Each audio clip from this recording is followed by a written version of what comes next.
Hi guys. Tonight we step into a hut that is not much bigger than your living room, but colder than you probably want to imagine. The year is somewhere in the 1302nd. The place is a muddy village lane, and outside a cutting wind slices through the thatch. You push open the door, and instantly a blast of smoky, damp air hits your lungs. It clings to your clothes, makes your eyes water, and fills your nostrils with a pungent mix of wood smoke, animal manure, and the sour tang of unwashed wool. You blink into the gloom, your breath making visible clouds in front of your face. You think, honestly, you probably wouldn't survive this winter night. So, before you get comfortable, take a moment to like the video and subscribe, but only if you genuinely enjoy what I do here. And if you feel like sharing, tell me in the comments where you are in the world right now, and what time it is for you. Now, dim the lights, and imagine yourself standing there in the doorway, listening to the creak of the rafters under their weight of snow. You tread carefully across the dirt floor, and your boots crunch on frost that has formed inside the hut. It is dark except for the faint glow of the hearth in the center, where a few logs struggle to smolder. Smoke curls lazily upward, or at least tries to. It collects thickly beneath the low rafters, since the hole in the roof doesn't draw well. You cough. Your eyes sting. For a moment, you wonder if sleeping outside might be more breathable. Yet this is what counted as warmth for peasants in the Middle Ages. Archaeologists studying preserved medieval homes in England and Scandinavia have found blackened beams thick with soot, proof that these houses doubled as chimneys. It was a fact of daily life. If you wanted heat, you lived in smoke. Scholars still disagree over whether constant smoke inhalation contributed more to lung disease than to parasite control, because the smoke did kill some insects, in a small mercy. You glance around and realize the walls are wattle and daub branches plastered with mud. They look solid enough, but in truth they bleed cold air through every seam. You reach out, touch one with your palm, and feel a hard crust, almost frozen to the touch. A thin draft snakes down your sleeve. Medieval building regulations, such as they were, didn't involve insulation. What you had was mud, straw, and prayer. Still, you notice the effort to make it home. Herbs hang drying above the hearth, their scent faint under the smoke. A crucifix of rough wood leans in a corner. A few pots, patched with lead, line the shelf. You crouch near the fire and extend your hands, but the warmth fades almost as quickly as it touches your skin. No wonder families went to bed early. Why waste daylight on freezing wakefulness when lying down together conserved at least some heat? You think about the sheer vulnerability of these nights. Wolves roamed the edges of villages. Thieves sometimes struck when doors were only wooden latches, and the darkness itself was frightening. In winter, night lasted 14 or more hours. Imagine being confined in a smoke-filled box that long. Perhaps that's why people turned bedtime into a communal affair. Families sang, told tales, prayed, and shared silence before drifting to sleep. One quirky tidbit: records from manorial courts occasionally mention fines for excessive noise at night, suggesting even peasants complained about rowdy neighbors through those thin walls. Apparently, medieval village life could be noisy, even in the dead of winter. As you sit there by the hearth, you notice frost forming on the inside of the thatched roof. Now and then, it melts in droplets that fall like little icy needles onto your back. Children scamper barefoot across the earthen floor, unfazed, their feet hardened by a life lived close to the ground. They dive under a heap of straw where blankets are waiting, squealing at the cold before the mass of bodies warms them up. You're invited, of course. A hand beckons from the darkened corner. You hesitate. You like your modern bed too much, but curiosity wins. You shuffle over and peer down at the bed. It's nothing more than a raised wooden platform shoved against the wall, topped with a heap of straw, flattened wool sacks, and patched rags.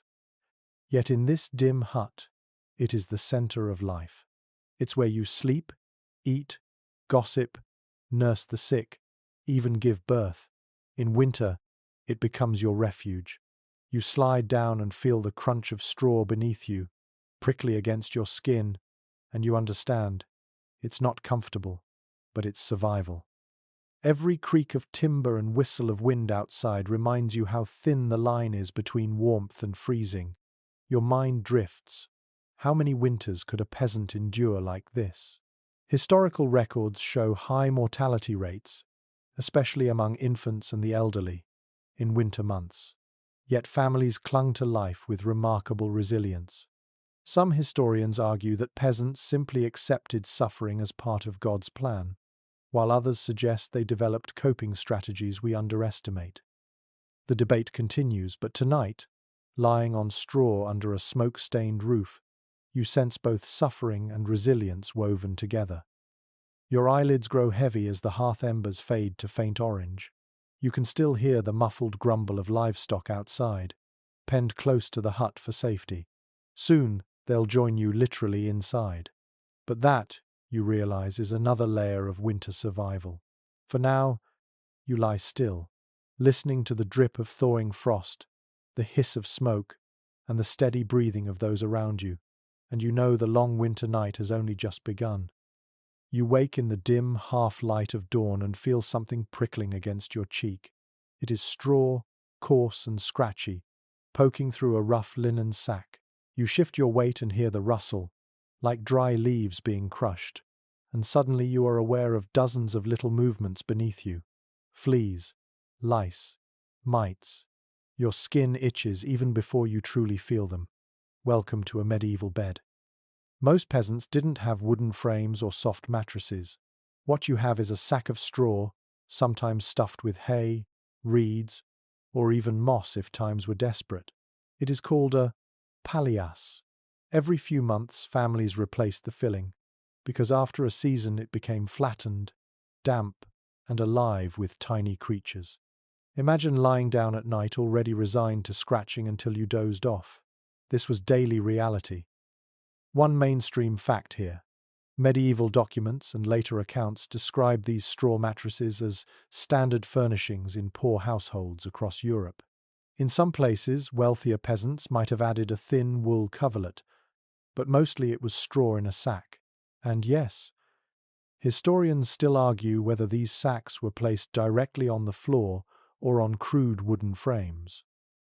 Evidence varies. By region. Excavated homes in Scandinavia suggest simple raised platforms, while English cottages show impressions of bedding straight on earthen floors. You roll over, and the straw pokes through again, stabbing into your shoulder. A pungent smell rises, sweet at first, then sour, because damp straw soon turns musty. You wrinkle your nose and wonder how anyone fell asleep here. Yet people did. Exhausted from dawn to dusk, labor in fields or workshops. Fatigue overcame discomfort, and bodies pressed together masked the worst of the smell. One quirky tidbit. Some records mention peasants using chaff, the husks left after threshing grain, as mattress stuffing. It was abundant, free, and unfortunately sharp. Imagine sleeping in a sack full of razor-like fragments. Not exactly luxury memory foam, but when your choices are sharp husks or freezing dirt, you learn to be grateful. As you settle back down, you notice how noisy Straw Island. Every movement is an announcement. A squeak, a crunch, a sighing sound. Children tossing and turning would set off a chorus of rustles. Privacy was non-existent, of course, but the soundscape of a medieval night was a thing unto itself. Creaks, snores, whispers, scratching animals, and the constant crunch of straw formed the lullaby of the village. You close your eyes and think of how modern people treat beds as sanctuaries. Here, though, the bed is more of a functional patch of ground, just enough to separate you from Earth's chill. Comfort was not the goal. Survival was. You wonder whether your back would last a single season on such a lumpy heap. Chronic pain must have been common. There are even medieval remedies recorded for stiff joints from lying, often involving warm compresses of herbs. Scholars sometimes debate whether poor posture and hard beds shortened working lives, though others argue the endless farm labor was culprit enough. A sudden itch crawls up your arm. You scratch furiously. You're not imagining it. Bedbugs were a medieval plague long before they became a modern hotel horror story. Herbs like pennyroyal, tansy, and wormwood were burned or tucked under straw to repel them, though their effectiveness was doubtful. Some peasants smoked their bedding deliberately, hanging sacks above hearths to kill vermin. The result? Bedding that smelled like a bonfire, still better than an infestation. In the corner, an elderly woman mutters about changing the straw tomorrow. She means pulling the whole mattress apart, tossing out the mouldy chaff, and stuffing the sack with fresh cuttings. This task usually fell to women and children, and though it was messy, it was essential. Neglected straw beds could harbour rot and disease. One historical fact notes that hospitals and monasteries also relied on straw bedding, replaced regularly as part of hygiene routines. Even in the humblest village hut, this wisdom was known. You shift again, and a small avalanche of straw dusts your face. You sneeze, startling a child beside you. The child giggles, pulling the blanket higher. And for a moment, despite the fleas, the itch, the mustiness, you feel something strangely cozy. This prickly heap of straw is not meant to be comfortable, but it is warm when packed with bodies. It is familiar. It is family. Still, your modern mind can't quite accept it. You long for springs, feathers, memory foam, anything that doesn't crawl. But the reality is that peasants endured night after night of this, year after year, and managed to wake, stretch, and return to labour. As you lie back, scratching absent-mindedly, you realize how much resilience is woven into every straw of this bed. You sigh, your breath visible in the cold air, and listen to the rustle of straw as everyone settles again, waiting for true sleep to come. You shift in the straw, still itchy from the phantom crawling on your skin, and you realize something else. There is no such thing as your bed, not in this hut. The entire family sleeps together on one broad, sagging platform, and you are now pressed between shoulders, knees, elbows, and the occasional sharp little heel belonging to a child who dreams in kicks. Privacy? Forget it. In a medieval peasant's life, bedtime was communal, crowded, and filled with the intimacy of sheer necessity. The air is thick with warmth from shared breath.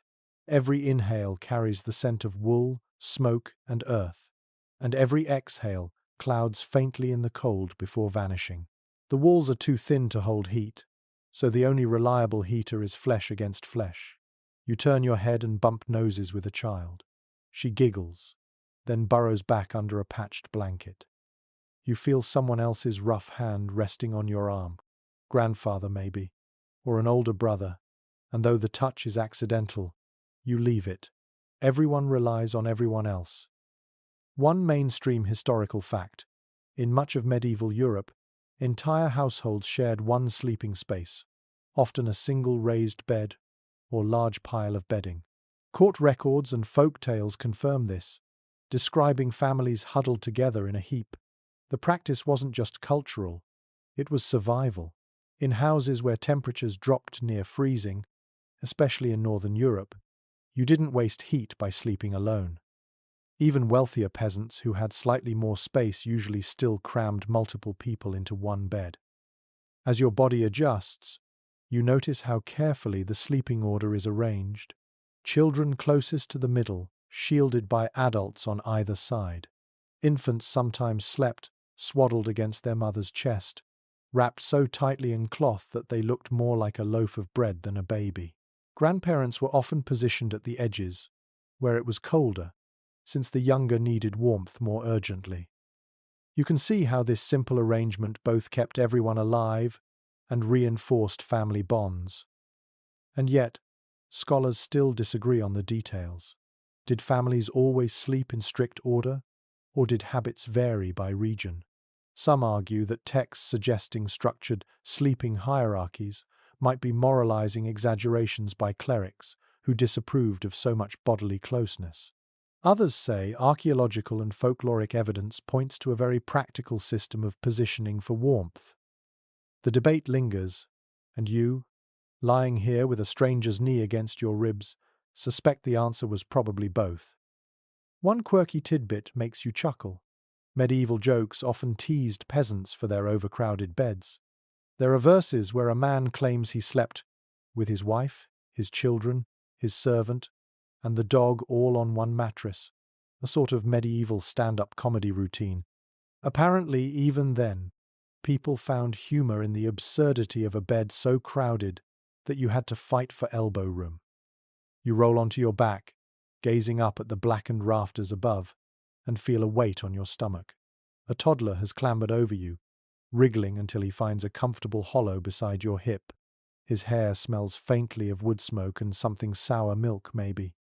He sighs contentedly and drifts to sleep. It dawns on you that for medieval peasants this was more than practical. It was emotional security. Children didn't go to bed alone in a cold corner. They slept literally wrapped in the heartbeat of their family. But this closeness also had its tensions. Imagine lying shoulder to shoulder with your entire household after a long day. The snores, the shifting bodies, the occasional flatulent outburst because, yes, everyone ate beans, and beans did their work were part of the nightly soundtrack. You could not hide irritation. You simply endured, or teased, or laughed, and then endured again.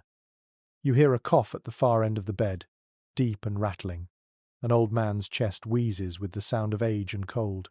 Illness spread quickly in these cramped quarters. If one child brought home a winter fever, the whole family lay side by side in the contagion. Mortality rates for influenza, pneumonia, and even common colds were grim in medieval villages. Physicians of the time sometimes blamed bad air rising from the earth, while priests spoke of sin and God's punishment. But the physical reality was simple. Too many bodies, too little ventilation, and no concept of germs. The room settles into a rhythm. Someone snores in long, uneven bursts. A child whimpers and is hushed by a mother's whisper. You close your eyes again, trying to relax into the press of bodies, and find yourself thinking about what it must have meant for people's sense of self. Modern life prizes individuality, your own bed, your own space, your own sleep.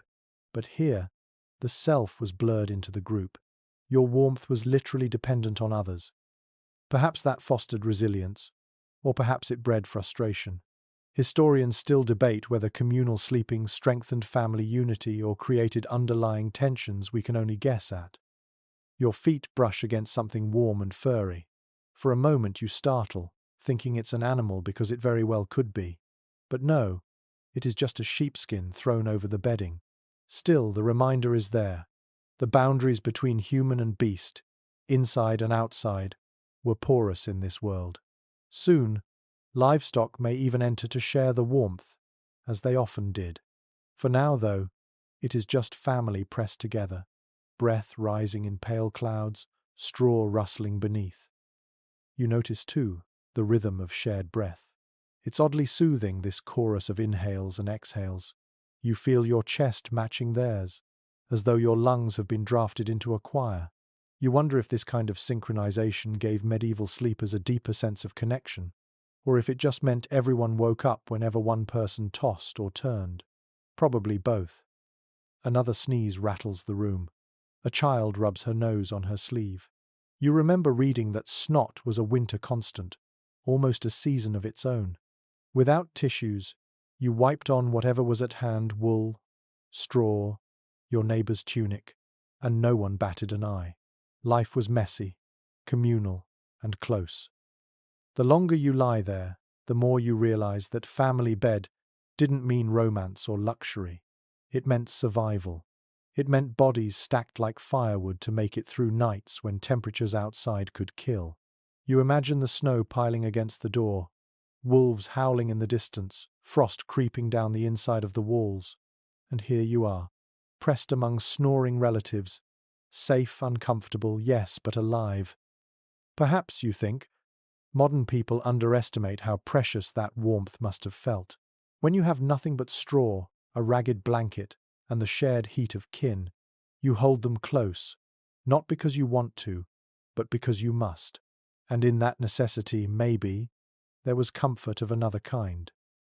You sigh into the darkness, scratching again at your arm, and let the murmur of voices fade as sleep pulls at you once more. Somewhere in the corner, the fire coughs out a last spark, and the room descends into deeper night, all of you breathing together, a single fragile organism waiting for dawn. The fire has slumped into a pile of glowing coals, and the hut seems even darker than before.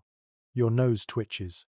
There is a scent in the air that you didn't quite notice earlier, animal musk, mixed with the sharp tang of manure and damp wool.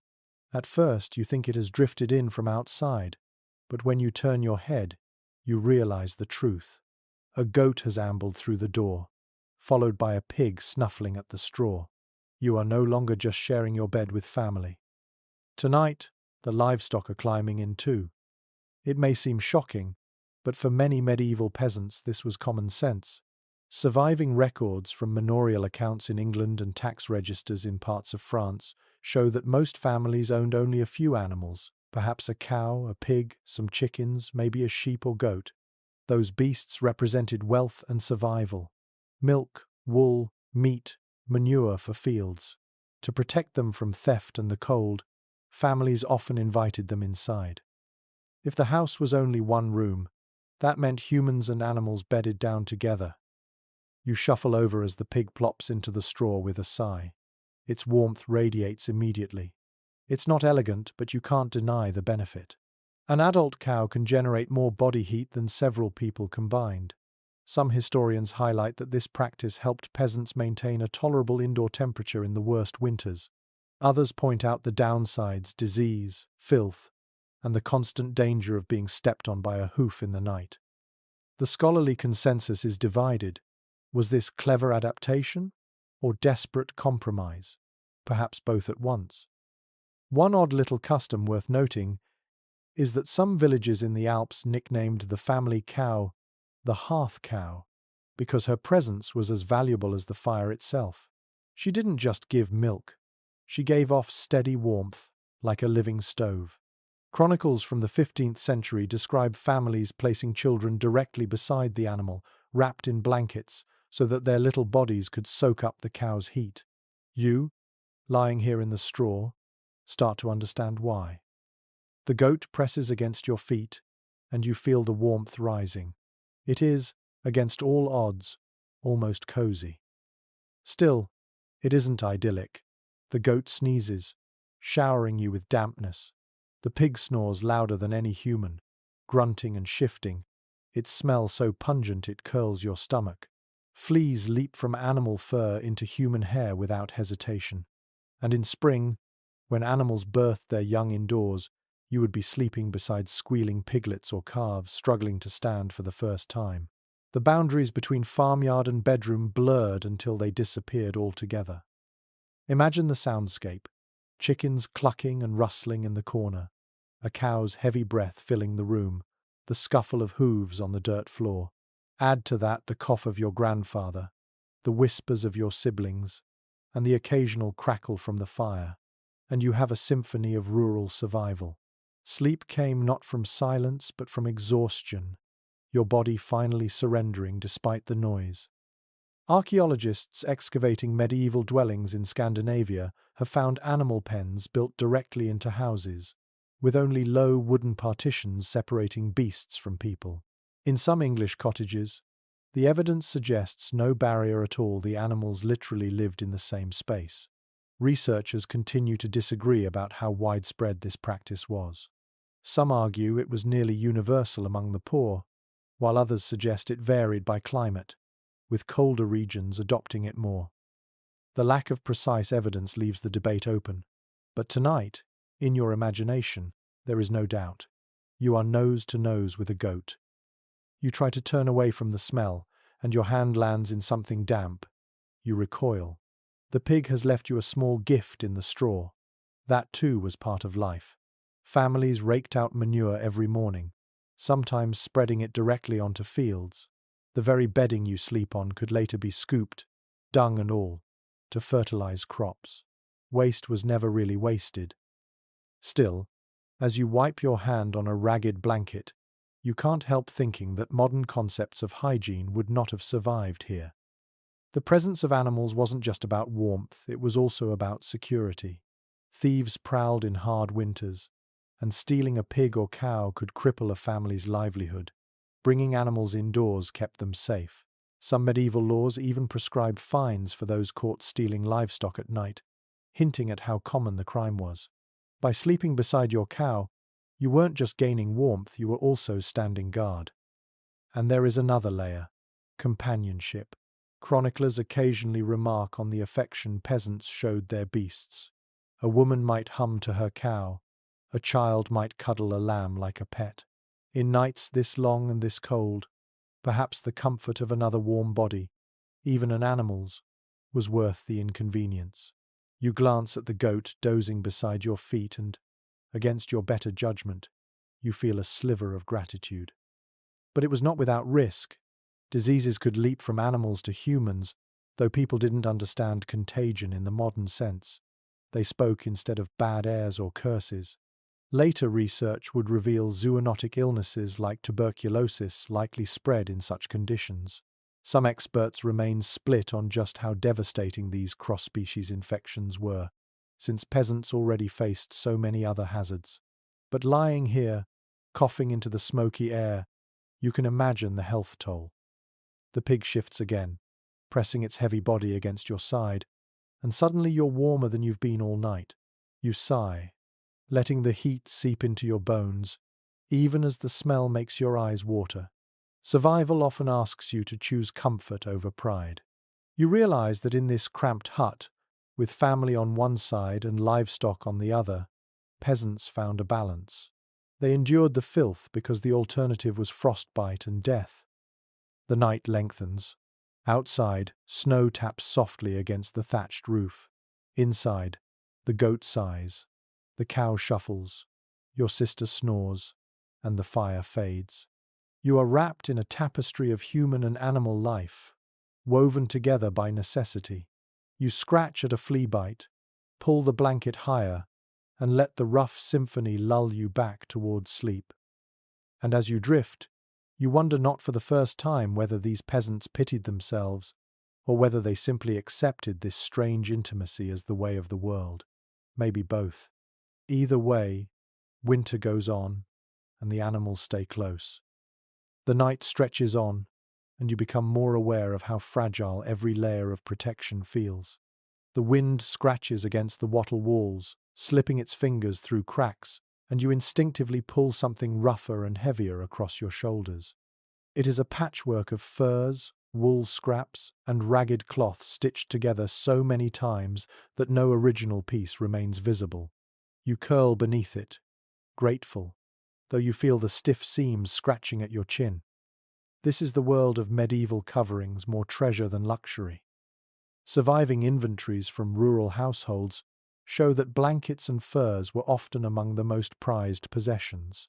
A simple wool coverlet might be listed alongside pots and tools when estates were divided, because textiles were costly to produce and lasted for generations. For poorer families, one blanket might serve them all. The word quilt, in the modern sense, was rare. What you feel over you is more like a heap of anything that holds warmth. Sometimes it was sheepskin, sometimes old clothes sewn into larger cloths, sometimes literal rags pieced together. You shift your weight, and the blanket slides, exposing a corner of rough fur. It smells faintly of smoke, mutton fat, and sweat, yet the heat it traps is undeniable. Wool, unlike linen, keeps insulating even when damp. Farmers knew this and spun whatever coarse wool they could gather into threads for weaving. Some wealthier peasants might even trade for dyed cloth, though the deep reds and blues were out of reach for most. Your blanket is a muddle of brown, grey, and faded green earth tones of survival rather than fashion. One peculiar detail mentioned in a 14th century chronicle is that villagers sometimes stuffed their covers with straw or reeds, effectively turning blankets into padded mats. Imagine the rustle each time you moved, like sleeping inside a scarecrow. It wasn't soft, but it created a little more distance between human skin and biting cold.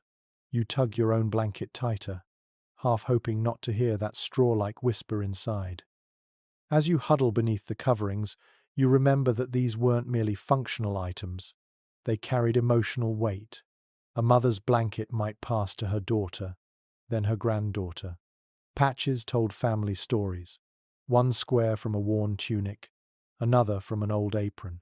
Each ragged seam stitched together memories. You might not own silver, you might not own land, but you owned warmth, and that mattered. The fire pops faintly, sending a spark across the floor. Someone mutters in their sleep and pulls at the blanket, trying to claim more of it. You feel the familiar tug of war, and suddenly your toes are exposed to icy air. This nightly battle over shared coverings was so common that medieval jokes referenced it.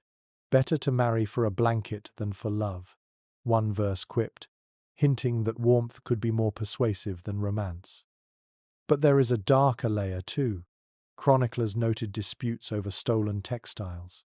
A blanket was valuable enough to be pawned or stolen, and manorial courts sometimes punished villagers for taking each other's coverings.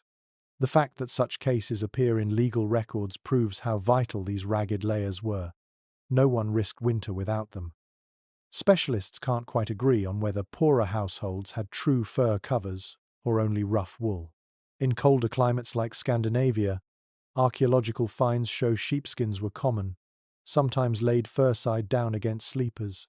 In warmer areas, people may have made do with lighter cloths. The evidence is patchy, leaving room for interpretation. You, though, lying under this smoky heap of rags and skins, don't need an academic conclusion. You simply know the difference between shivering and surviving.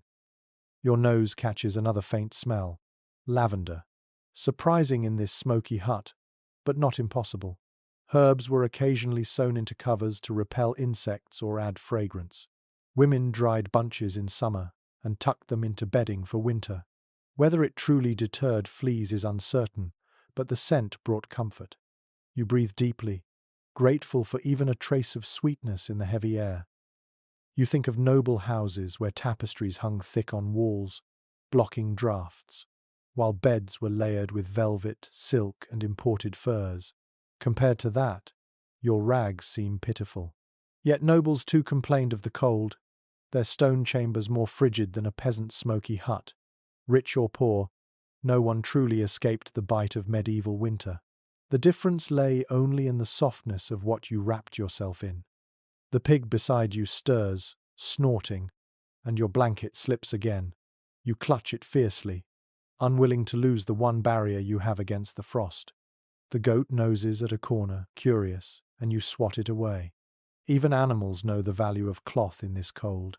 You smile wryly at the thought of defending your blanket from a goat in the middle of the night. A child rolls closer, pressing against your side, and you instinctively share the covering. That is how it worked. One blanket stretched across many bodies, each tugging, each yielding, warmth distributed unevenly but at least shared. In those moments, survival was a group negotiation, stitched as tightly as the seams on your ragged quilt. Outside, the wind moans, rattling the wooden latch on the door.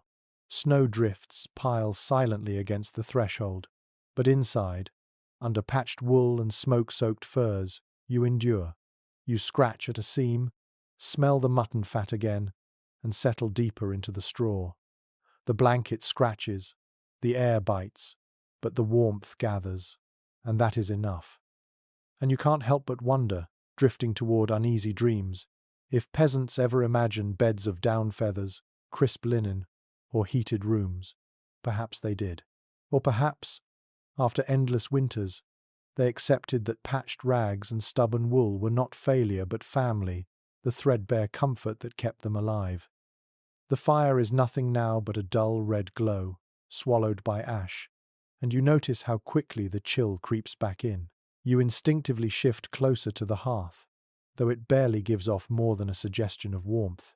Your eyes follow the slow curl of smoke that refuses to leave, trapped beneath the rafters, drifting like a ghost above the room. You cough into your sleeve, and it dawns on you that this smoky hearth is both your greatest comfort and your constant enemy. Evidence from excavated cottages shows hearths positioned right in the middle of the floor, with no chimney, only a hole in the roof or wall. The idea of a controlled fireplace, neatly framed with bricks and flue, was a luxury most peasants never knew. Instead, the fire smouldered low and smoky, often filling the house until beams were coated black. Archaeologists can still see this centuries later, the soot preserved on timbers like fingerprints of survival. The embers you watch are all that remain of logs carefully rationed. Firewood was never endless. In fact, written complaints from medieval manor rolls reveal fines for peasants who gathered wood illegally from a lord's forest. Timber rights were tightly controlled, so every branch burned in your hearth was precious. You understand why the fire is allowed to die to embers stretching fuel through a long winter night demanded discipline. One peculiar story appears in folk traditions. Some families banked their embers under ash before bed, covering them carefully so the coals would smoulder until morning. They called it sleeping fire. In the morning, they stirred it awake again with dry twigs, coaxing life back into it without striking flint. Imagine the relief of seeing those faint red sparks still alive at dawn. Tonight, you crouch closer, nudging the ashes with a stick, and you can see why people treated fire almost like a living companion. But the reality was grim. The smoke stings your eyes, making them water constantly. It lodges in your throat, scratching like grit. Records from medieval physicians describe chronic coughs, catarrh, and other ailments that we would now recognize as smoke inhalation damage. Some experts today argue that constant exposure inside these huts shortened lifespans, especially for women and children who spent more hours indoors. Others suggest that the smoke, ironically, had some benefits. It fumigated the home, discouraging insects and even slowing rot in the thatch. The academic debate continues, but you don't need data to tell you this is choking. You squint through tears, imagining what years of this would do to your lungs. The fire was never just for heat. It cooked every meal, boiled every brew, lit every dark hour. Without it, you had nothing. Families guarded their embers like treasure. In fact, there are accounts of neighbors borrowing live coals from each other, carrying them in clay pots through the night if their own fire died. Matches did not exist. Flint and steel could be fickle. So to lose the hearth meant panic. Picture yourself stumbling to a neighbor's door in the snow, clutching an earthenware jar, praying they still had a coal glowing inside. A curious little detail from some villages. Children were told to whisper charms to the embers before bed, asking the fire to sleep well and wake bright. Whether superstition or comfort, the ritual framed the hearth as part of the family.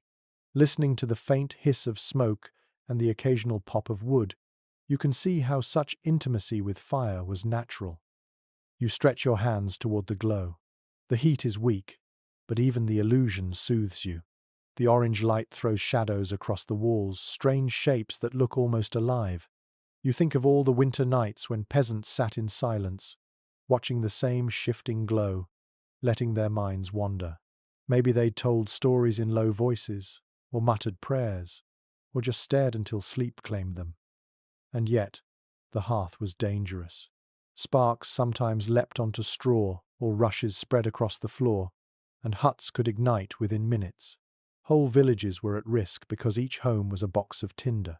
Medieval regulations in towns often ordered fires banked or extinguished at night. For this reason, the very origin of the word curfew, from couvre-feu, meaning cover the fire. In rural huts, though, no one enforced it. You slept trusting embers not to betray you. The pig snorts from across the room, startled by a crack of the fire. A child stirs, rubbing his eyes, then rolls closer to the warmth. You tuck the blanket higher around your shoulders and breathe shallowly to avoid the smoke. The hearth may be fading, but its role is clear. It is the fragile heart of this one-room world. Fragile and fickle, but indispensable. You imagine waking at dawn, stirring the embers with iron tongs, adding twigs, coaxing flame. The family would gather for porridge or bread, all made possible by this tiny survival engine. Without it, there would be no cooked food, no safe drink, no warmth at all. You realize how much trust was placed in such a precarious thing. Experts remain divided over whether medieval peasants truly saw the fire as sacred or simply as necessary. Some anthropologists argue that the rituals, prayers, and charms prove reverence. Others caution that practical need often explains what looks like worship. As you sit here, gazing into the glow, you sense both. The fire was necessity, but it was also mystery alive, dangerous, comforting, and feared. The embers pulse faintly, and you know they'll be gone by morning unless carefully tended. You lie back down, feeling the smoky warmth fade across your skin, and listen to the soft breath of family and animals.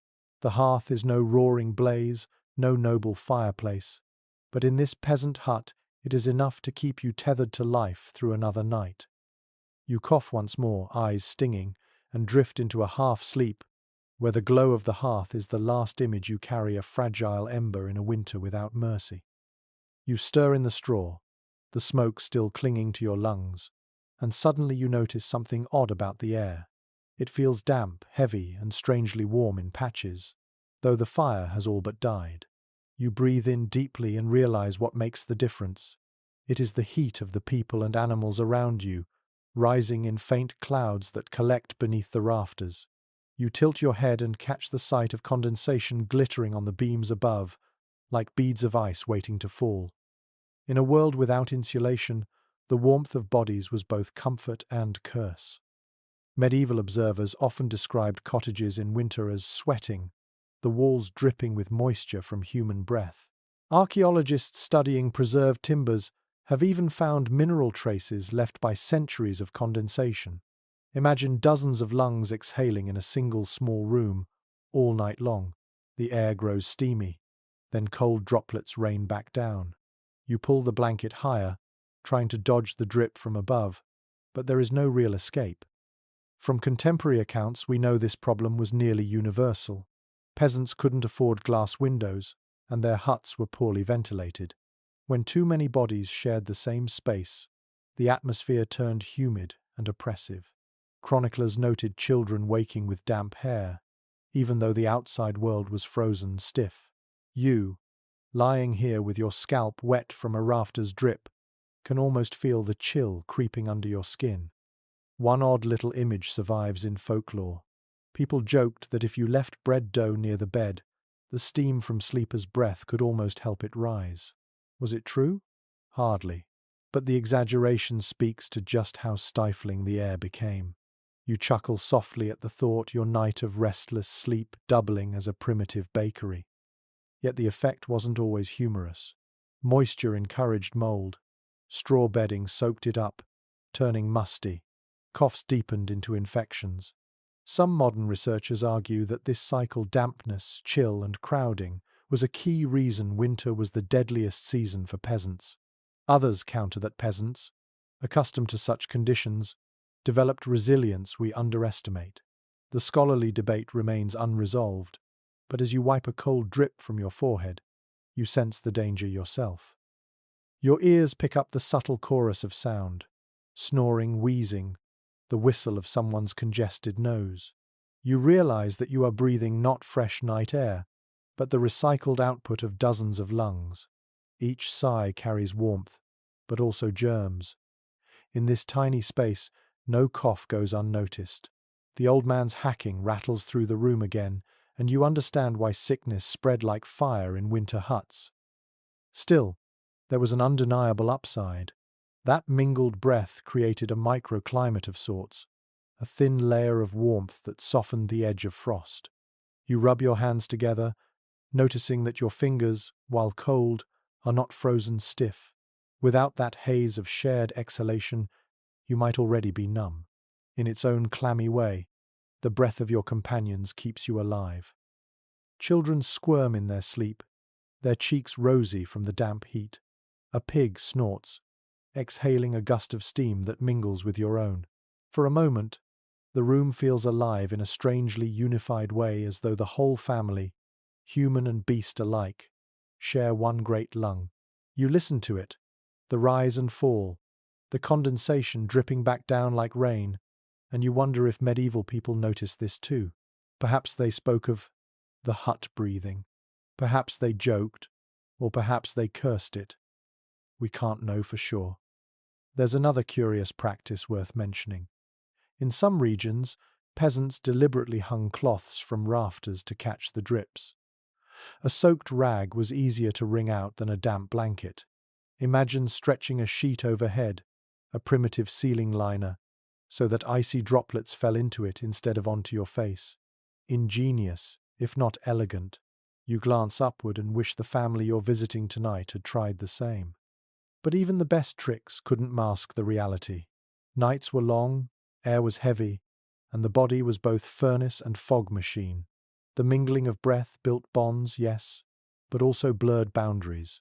You think of how strange it would feel today to inhale the warmth of your neighbors night after night. Yet, for them, it was natural, unquestioned. Survival demanded it. Experts remain divided over how peasants perceived such conditions. Did they grumble about the damp, or did they simply ignore it as inevitable? Some accounts suggest irritation complaints of dripping houses appear in folk sayings. Others imply indifference, as though no one considered dryness a possibility. The truth, as so often, lies somewhere in the haze. A droplet finally lands on your cheek, startling you awake again. You swipe it away, half amused, half annoyed. The child beside you mumbles something unintelligible and pulls closer.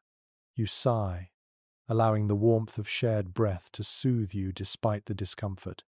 The rafters above creak under snow, water drips steadily, and the invisible cloud of air pulses around you like the hut's own heartbeat. You close your eyes, telling yourself that the morning will bring fresh air, even if it's bitterly cold. For now, though, you drift inside this steaming cocoon, where every breath joins another, where warmth and sickness travel alike, and where life persists in the fog of a shared winter night. You stir awake, shivering. The blanket has slipped, and a draught snakes along your legs like icy fingers. You grope in the dark, following the cold to its source, and soon discover the culprit, the window. Calling it a window feels generous. It's no glass pane, just a hole cut into the wall, barely larger than your head. Tonight, someone has stuffed it with rags and bits of wood, but the wind has found its way through the gaps. Each gust carries a whistle, faint but sharp, and you suddenly realize how much of the night is shaped by the struggle against draughts. From preserved cottages across Europe, archaeologists confirm that most peasants never saw glass in their lifetimes. A few wealthier homes used animal horns scraped thin or oiled parchment, translucent enough to admit light, but those were luxuries. The majority of villagers endured winter with openings blocked by shutters, boards, or simple cloth. Light was sacrificed for warmth. You picture how, by day, the interior must have been nearly cave dark, all to stop the endless assault of wind. You reach out and touch the rags wedged into the frame. They are damp, stiff with frost, and when you press them, you feel the air seeping through. Families did what they could, shoving moss, straw, or even manure into cracks to plug them. A 15th century household account mentions winter cloths, specifically set aside for windows, ragged bits reserved for draught, fighting rather than daily wear. You almost laugh at the idea of a wardrobe for plugging holes. But tonight, feeling the icy fingers against your calves, you understand. One amusing little note from folklore claims villagers sometimes used fish bladders as makeshift window coverings. Stretched and dried, they were translucent enough to admit a dull glow while blocking wind. Imagine going to bed with herring skin windows, unlikely to smell pleasant, but resourceful nonetheless. The child beside you whimpers in his sleep, clutching your arm, and you instinctively shift so your body shields him from the draught. That was part of survival, two blocking one another from the cold, creating human barricades against the air. Sleeping positions weren't just about comfort, they were tactics. Grandparents often bore the edges, children tucked into the middle, and adults shifted as needed. The rags in the window may fail, but the family wall holds. Academic opinion remains divided on how effective these draft-proofing methods really were. Some scholars argue that the effort was symbolic, providing psychological comfort more than physical relief. Others suggest that even small reductions in airflow could mean the difference between frostbite and endurance.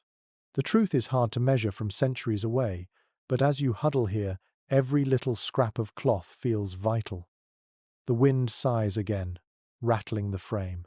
You imagine long winter nights filled with that sound, the endless moaning of wind through imperfect seams.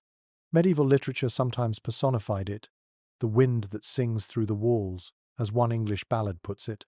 You listen, and indeed it does sound like a song, eerie and thin, rising and falling with each gust.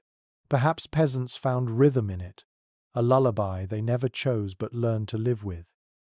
You think of noble houses with their leaded glass, expensive and fragile, glowing with candlelight behind coloured panes. Compared to this ragged hole, those chambers must have seemed magical. Yet even nobles complained of draughts sneaking around their tapestries. No one in this age was free from winter's intrusion. For peasants, though, there was no buffer. The wind slept in the same room as you, uninvited and unrelenting. The rags shift again, and this time snowflakes blow in, melting instantly on your blanket. You brush them off, teeth chattering. Someone across the room stirs, curses softly, and wedges another plank against the frame. The sound of hammering echoes briefly, then fades, swallowed by the night. Temporary solutions always temporary. Tomorrow, more snow, more wind, more scrambling for scraps to shove into gaps. There's a strange intimacy in it. Every object in the house, from broken tunic to leftover straw, can become part of this battle against cold. Nothing wasted. You imagine children tasked with gathering moss to stuff into holes, mothers patching cloth, fathers trimming boards. Draft-proofing wasn't a one-time job. It was constant maintenance, as essential as tending animals or stirring embers. A drop of melted snow lands on your forehead, sending a shiver down your spine. You roll to face away from the window, pressing closer to the mass of sleeping bodies. The goat at your feet shifts, blocking some of the draft. You sigh in relief, silently thanking an animal you once swatted away. The whistle continues, though softer now, dulled by the extra plank. You let it blend into the background, a reminder that the hut is porous, that nature always finds a way in. And perhaps that was part of the medieval mindset too. Not conquering winter, but enduring it patch by patch, night by night. Your eyes close again, lulled by the faint sigh of wind and the warmth of bodies. The rags in the window may never hold perfectly, but they hold enough. And enough, in this world, is survival. You shift beneath the patchwork blanket, and something scratches against your neck. It isn't straw this time, it's wool. Thick, coarse, and unwashed, it scratches like sandpaper, but you tug it tighter anyway. In the medieval world, what you wear to bed is rarely different from what you wear during the day. The tunic you pull over your head in the morning is the same one you curl into at night. Pajamas, as you know them, do not exist. From monastic records and wills, we know that the basic garment for peasants was the woolen tunic knee-length for men, longer for women. It was often their only major piece of clothing. When it grew too thin, they patched it. When it tore, they layered another rag beneath. At night, peasants simply kept the tunic on, perhaps wrapping a cloak or extra shirt around themselves if they owned one. In colder regions, a hood or coif covered the head, since so much body heat escapes there.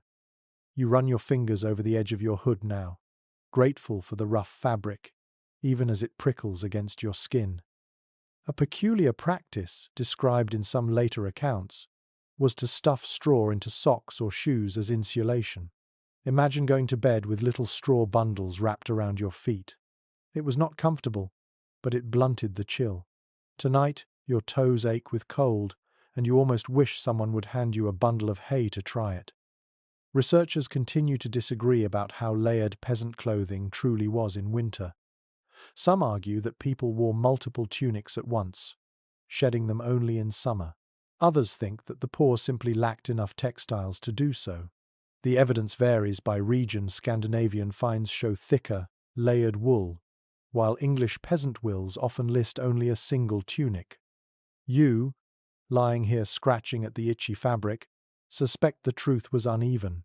Some households had options, others had only one set of clothes from birth to burial. You lift your arm and sniff. The smell is pungent, sweat, smoke, and lanolin from the wool itself. Washing clothes was difficult in winter, when water froze and drying took days. More often, people brushed dirt off, or smoked garments over the hearth to kill lice. Your tunic carries the scent of every fire you've sat beside, every day's labor in fields and stables.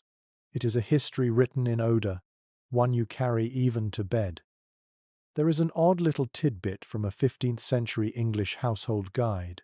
It advised that children sleep clad in their smocks, the simple linen undergarments, to preserve woolens from wear. That suggests that when possible, people valued their outer layers enough to remove them at night. But linen was cooler, and in freezing huts practicality often won. Tonight, you cling to wool despite the itching, because the idea of stripping down is laughable.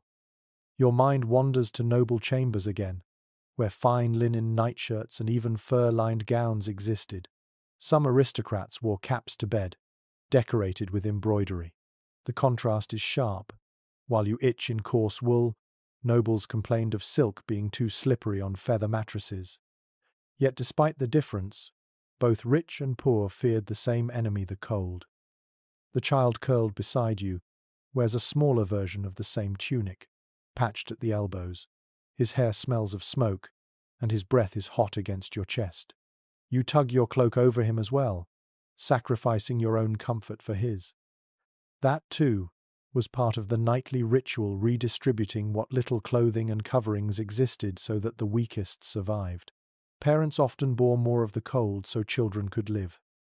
Experts are still divided on whether peasants ever designated night clothes distinct from day wear.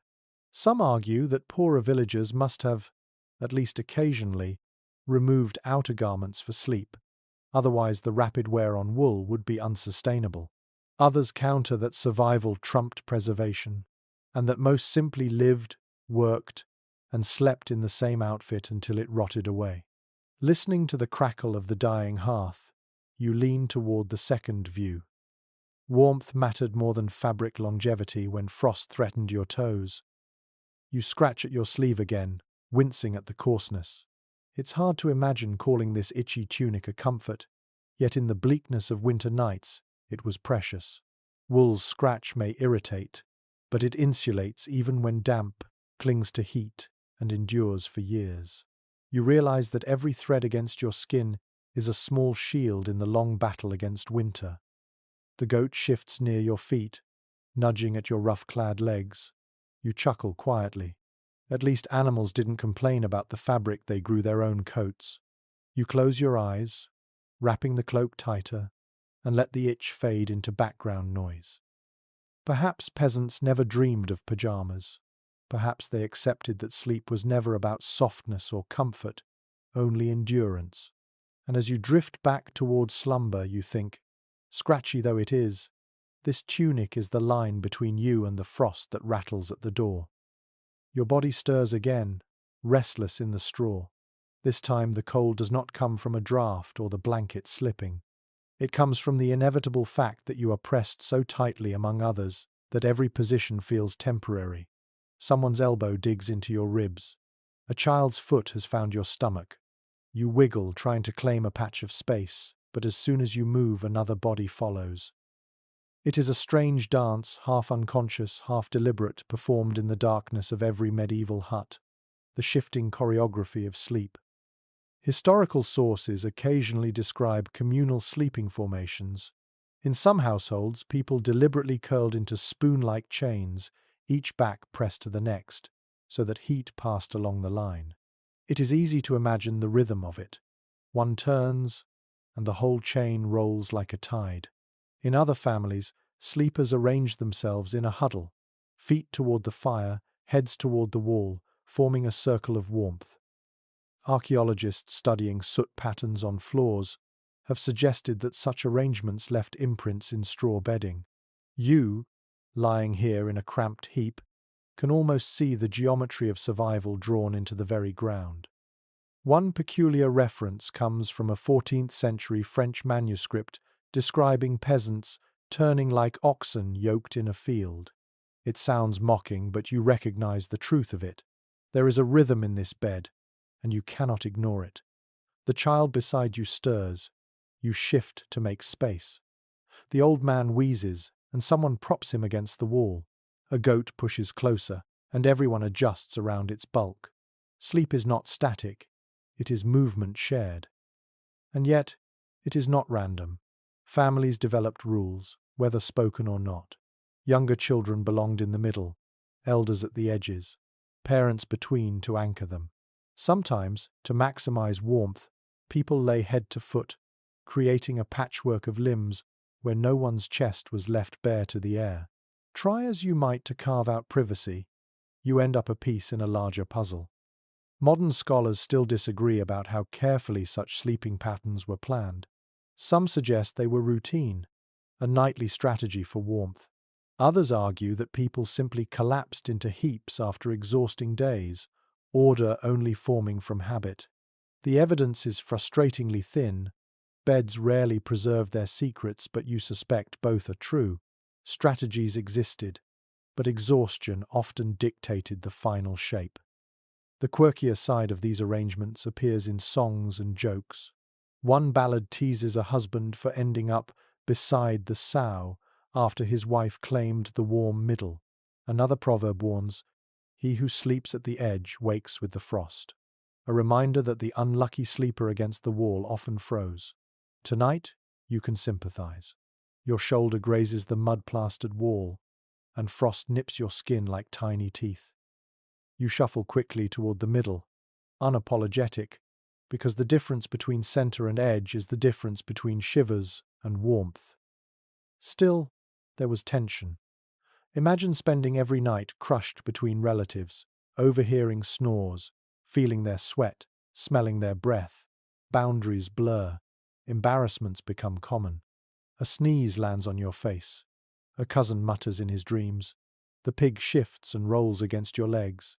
At first it feels unbearable, then strangely normal, as though your body accepts the chaos because there is no alternative. You recall how monastic dormitories arranged monks in rows, each with his own pallet, sometimes separated by low partitions. The contrast is striking, communal, yet orderly, designed to suppress bodily chaos. In a peasant hut, though, there is no order beyond necessity. The structure is looser, the intimacy greater, the discomfort more frequent. Yet both systems share one truth: people rarely slept alone. Solitude in the medieval night was a rarity, perhaps even a danger. As the night deepens, the movements continue. Someone in the chain rolls over, pulling the blanket with them. A chorus of groans follows. You hear muttered negotiations. "Give it back. I'm cold. Move your feet."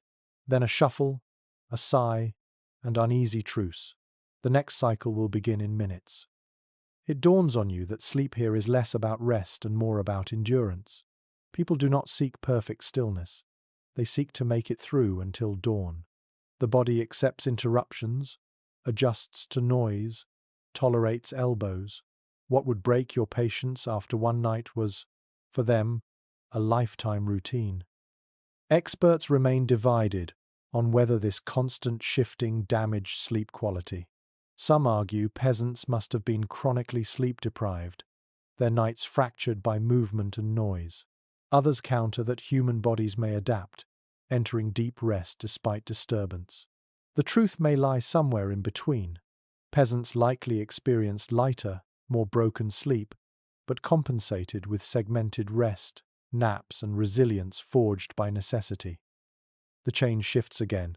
This time, you are caught in the middle, pressed by heat on all sides. Sweat beads on your brow even as your toes stay icy. You sigh, realizing how little control you have. Yet there is also a strange comfort. To be part of this restless tide, moving with family and animals alike, is to share the burden of survival. No one escapes the discomfort. Everyone endures it together. A faint whistle of wind sneaks through the patched window. A drop of condensation lands on your cheek. The old man coughs. The goat snores. You turn once more, elbow grazing someone's back, and the entire heap responds like a single organism. Perhaps, you think drowsily, this was the true lesson of medieval nights, that comfort was secondary to solidarity. Sleep was not your own, but shared. Every turn of the body, every tug of the blanket, every sigh in the dark was part of a larger rhythm, and in that rhythm, however awkward, there was life. You jolt awake, though you aren't sure why. The hut is hushed, except for the snoring chorus of bodies and beasts. Then you notice it. The embers in the hearth have collapsed into blackness. The faint orange glow is gone.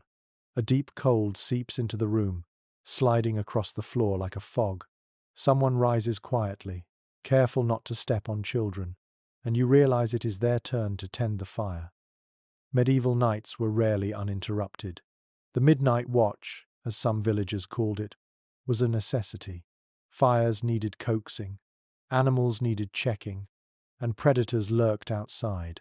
Even inside, a family might designate who would rise halfway through the night to poke the embers, feed the goats, or listen for trouble. A household without such vigilance risked waking to frozen water, stiff limbs, or a cow gone missing. You watch as the figure crouches near the hearth, blowing softly on the ash. A faint glow stirs back to life, and with a few twigs, a lick of flame emerges. The sound of crackling fills the silence, and for a moment, the room breathes easier. The man adds a log carefully, since firewood is scarce, then sits back, staring into the tiny blaze. His face is gaunt, lit by orange light, and you sense the weight of responsibility. Contemporary accounts sometimes mention this broken rhythm of sleep. Peasants lived by tasks, not clocks. Someone always needed to stir. Some historians argue that this vigilance became habitual, dividing nights into segments of wakefulness and slumber. Others maintain that the interruptions were irregular, born of necessity rather than ritual. The debate continues, but what is clear is that uninterrupted 8-hour sleep was a modern luxury, not a medieval reality. A curious little anecdote appears in a 15th century German chronicle. A villager rose at midnight to check on animals and discovered a thief crouching by the door, attempting to drag away a pig. His vigilance saved the family's wealth. Stories like these underline why the midnight watch mattered. Tonight, as you watch the man sit silently by the hearth, you imagine how many such stories went untold, lives saved, disasters avoided, simply because someone woke at the right time. He doesn't return to bed immediately. Instead, he sits with elbows on knees, staring into the flames. This too was part of the rhythm. Night was long, longer than modern minds can easily picture, and silence often pressed heavily. People sometimes used the waking hour to think, pray, or mend tools by firelight. Monks in cloisters had official vigils at midnight. Peasants had their own unscheduled ones. You wonder how many thoughts, how many whispered prayers, were poured into embers across centuries. The animals stir as he moves. The cow shifts, letting out a low sigh. The pig grunts. He rises to check their pen, stepping carefully to avoid children sprawled in straw. The cold outside must be brutal. His breath fogs even inside the hut. Yet he opens the door a crack, peers out, then closes it again quickly. The draught sweeps in like a blade, making you curl under the blanket. He mutters something, satisfied perhaps that the snow hasn't blocked the door completely, then returns to the fire. Specialists remain divided over whether peasants rotated these duties formally, or whether mothers, fathers, or elders took the role by habit. Some believe younger adults bore most of the burden, letting children and the very old sleep undisturbed. Others point to evidence that women, nursing infants or tending food, often rose in the night anyway. It is hard to prove one way or another, but you suspect every household found its own rhythm. Tonight, in this family, one man shoulders it. He finally lies back down, tucking himself at the edge of the bedding. His movements rouse the chain of sleepers, and soon others roll, stretch, and resettle. The cycle continues. Sleep is never absolute. It is layered, broken, shared. You think of your own nights, measured by alarms and routines, and marvel at how foreign this pattern feels, yet how natural it must have been when darkness stretched for 14 hours. One detail worth noting is that people sometimes used the midnight watch for tasks we would consider daytime work. A woman might spin a bit of wool, a man might repair a tool, both illuminated by the small flame. These odd pockets of productivity made sense when daylight was short. The night was long, and while much of it was spent trying to stay warm, fragments could be reclaimed. You picture nimble fingers working silently in the glow, the family snoring around them. The fire brightens, then dims again as it consumes the log, but now it has enough life to last until morning. The watcher sighs, curling back into straw. The air grows still once more. You feel the faint warmth creeping outward, soft as a sigh, and you let it ease you back toward drowsiness. Perhaps this was one of the quietest forms of resilience peasants had, accepting that sleep came in shifts, that someone always bore the weight of wakefulness, and that night was not an enemy to be conquered but a tide to be navigated. You breathe in the smoky air, cough once, and let the fire's faint crackle guide you back into slumber, trusting that when the next watch comes, someone else will rise. You don't know how long you've been asleep when your eyes open again. The fire has burned low, though not completely out, and the hut feels hushed, suspended in a strange middle state. It is neither evening nor morning, but something in between. The bodies around you stir, not in the chaotic restlessness of earlier, but in a quieter rhythm. A woman whispers to a child. Someone mutters a prayer. The old man coughs, then sighs as though relieved to be awake. You realize you are living through what scholars later called the two sleeps. Evidence from medical texts and diaries as late as the 17th century describes how people across Europe commonly divided their nights. They did not expect to sleep in one long stretch. Instead, they drifted into a first sleep after dusk, woke for an hour or two at midnight, then settled into a second sleep until dawn. In that middle span, they prayed, talked, tended fires, checked animals, or even visited neighbors. To them, it was normal. To you, accustomed to forcing 8 hours in one block, it feels strange but oddly peaceful. You sit up slowly, rubbing your eyes. The hut is dim, but not entirely dark. The embers still paint everything in faint red. The silence is softer now, filled with small murmurs. A boy asks his mother if spring will come soon. She answers with a story about St. Martin's cloak, spun quietly as though it belongs only to the night. The child listens, yawns, and drifts back down. You realize this interval is not just practical, it is also cultural. Families filled it with tales, prayers, or simply shared breath.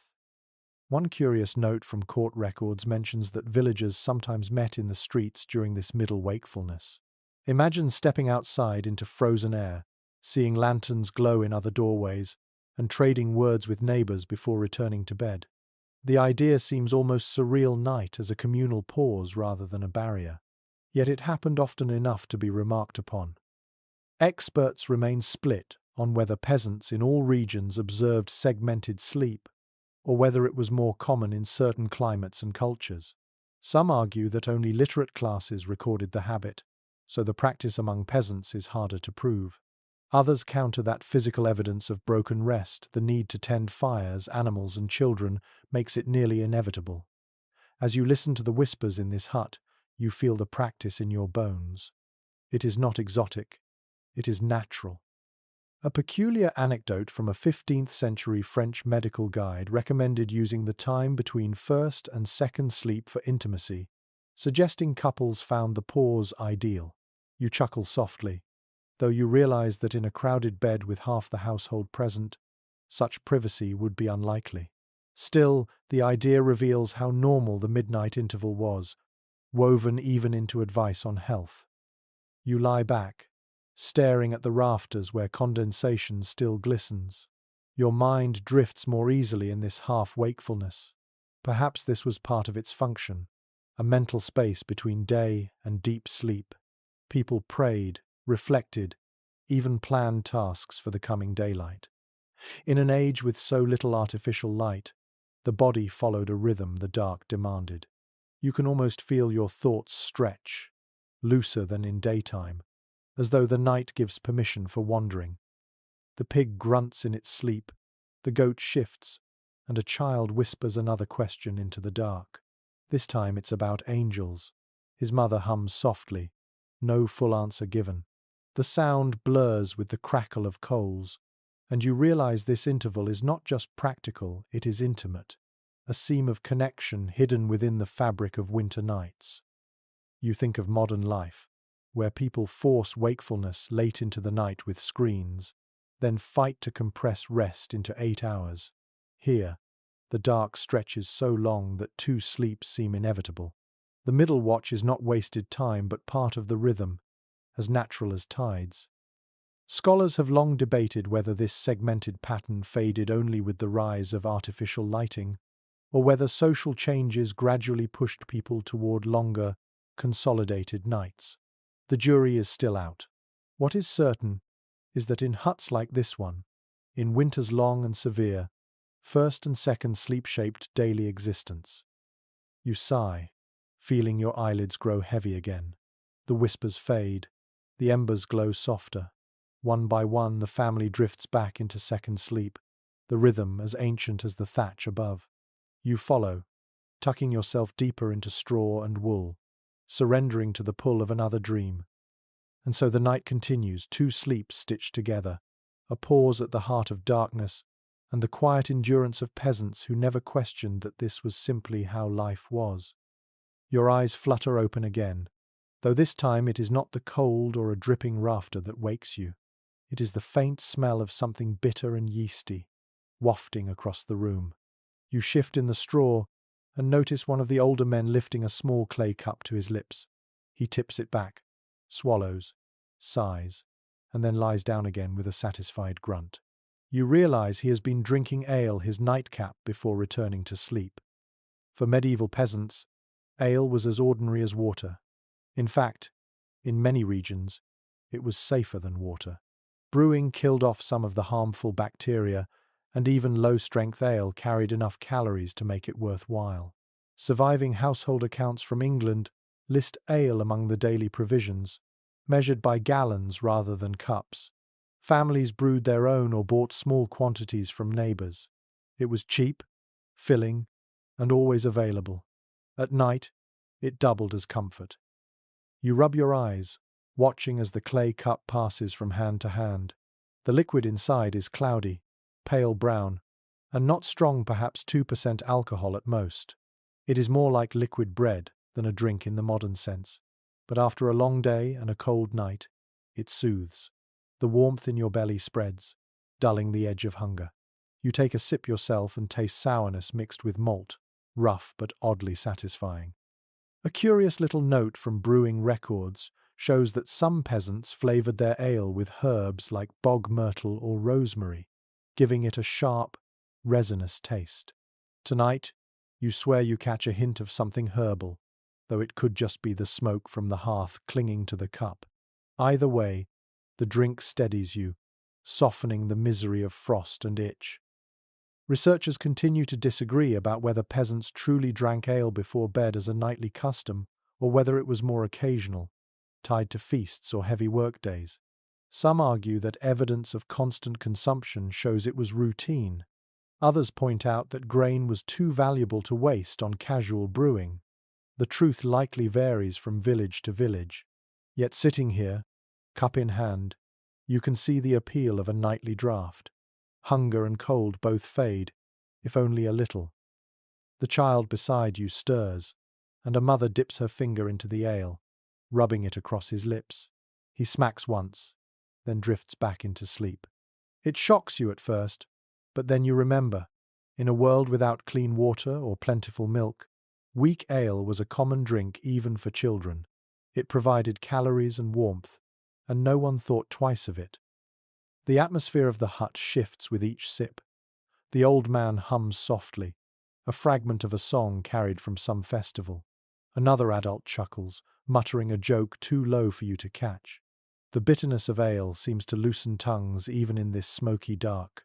For a moment, the weight of winter lifts. You can see how this simple drink was more than nourishment. It was a balm against despair. One anecdote from medieval folklore even warns that a man who goes to bed without ale dreams of wolves. Was it superstition, or simply a reminder of how central the drink was to their sense of comfort? Tonight, you feel it yourself. Without the faint warmth of ale in your stomach, the cold would press harder. With it, you find yourself settling easier into straw. Still, there are limits. Too much ale, even weak, could disrupt more than it soothed. Court records occasionally mention fights breaking out in villages when alehouses served late, and some priests scolded parishioners for ale-sodden sloth, warning that overindulgence bred sin. Even in private huts, too much drink might spark quarrels between bedfellows. But here, in this family, the small sip shared quietly does not inflame, it soothes. You shift under the blanket, eyes heavy, feeling the ale's warmth linger. Around you, the hut breathes again in unison, softer now, as though the drink has lulled everyone into calmer rhythms. Even the pig seems to sigh with contentment, curling tighter against the straw. Perhaps, you think, ale was not only about safety and sustenance. Perhaps it was also about ritual, a way of closing the day, marking the pause between wakefulness and second sleep. A sip to dull hunger, a swallow to quiet thoughts, a warmth to carry into dreams. You nestle deeper, blanket scratching your chin, and close your eyes once more. The faint taste of sour malt lingers on your tongue. Outside, the wind howls. Inside, you drift, steadied by the oldest nightcap peasants knew. You wake with a start, scratching at your arm. The itching is insistent, sharp, and maddening. You sit up in the straw, brushing at your sleeve, but the sensation only grows worse.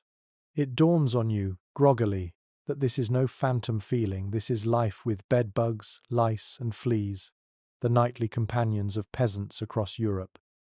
Medieval writings, including sermons and household manuals, speak of vermin in the bed, as though it were an unremarkable fact of life.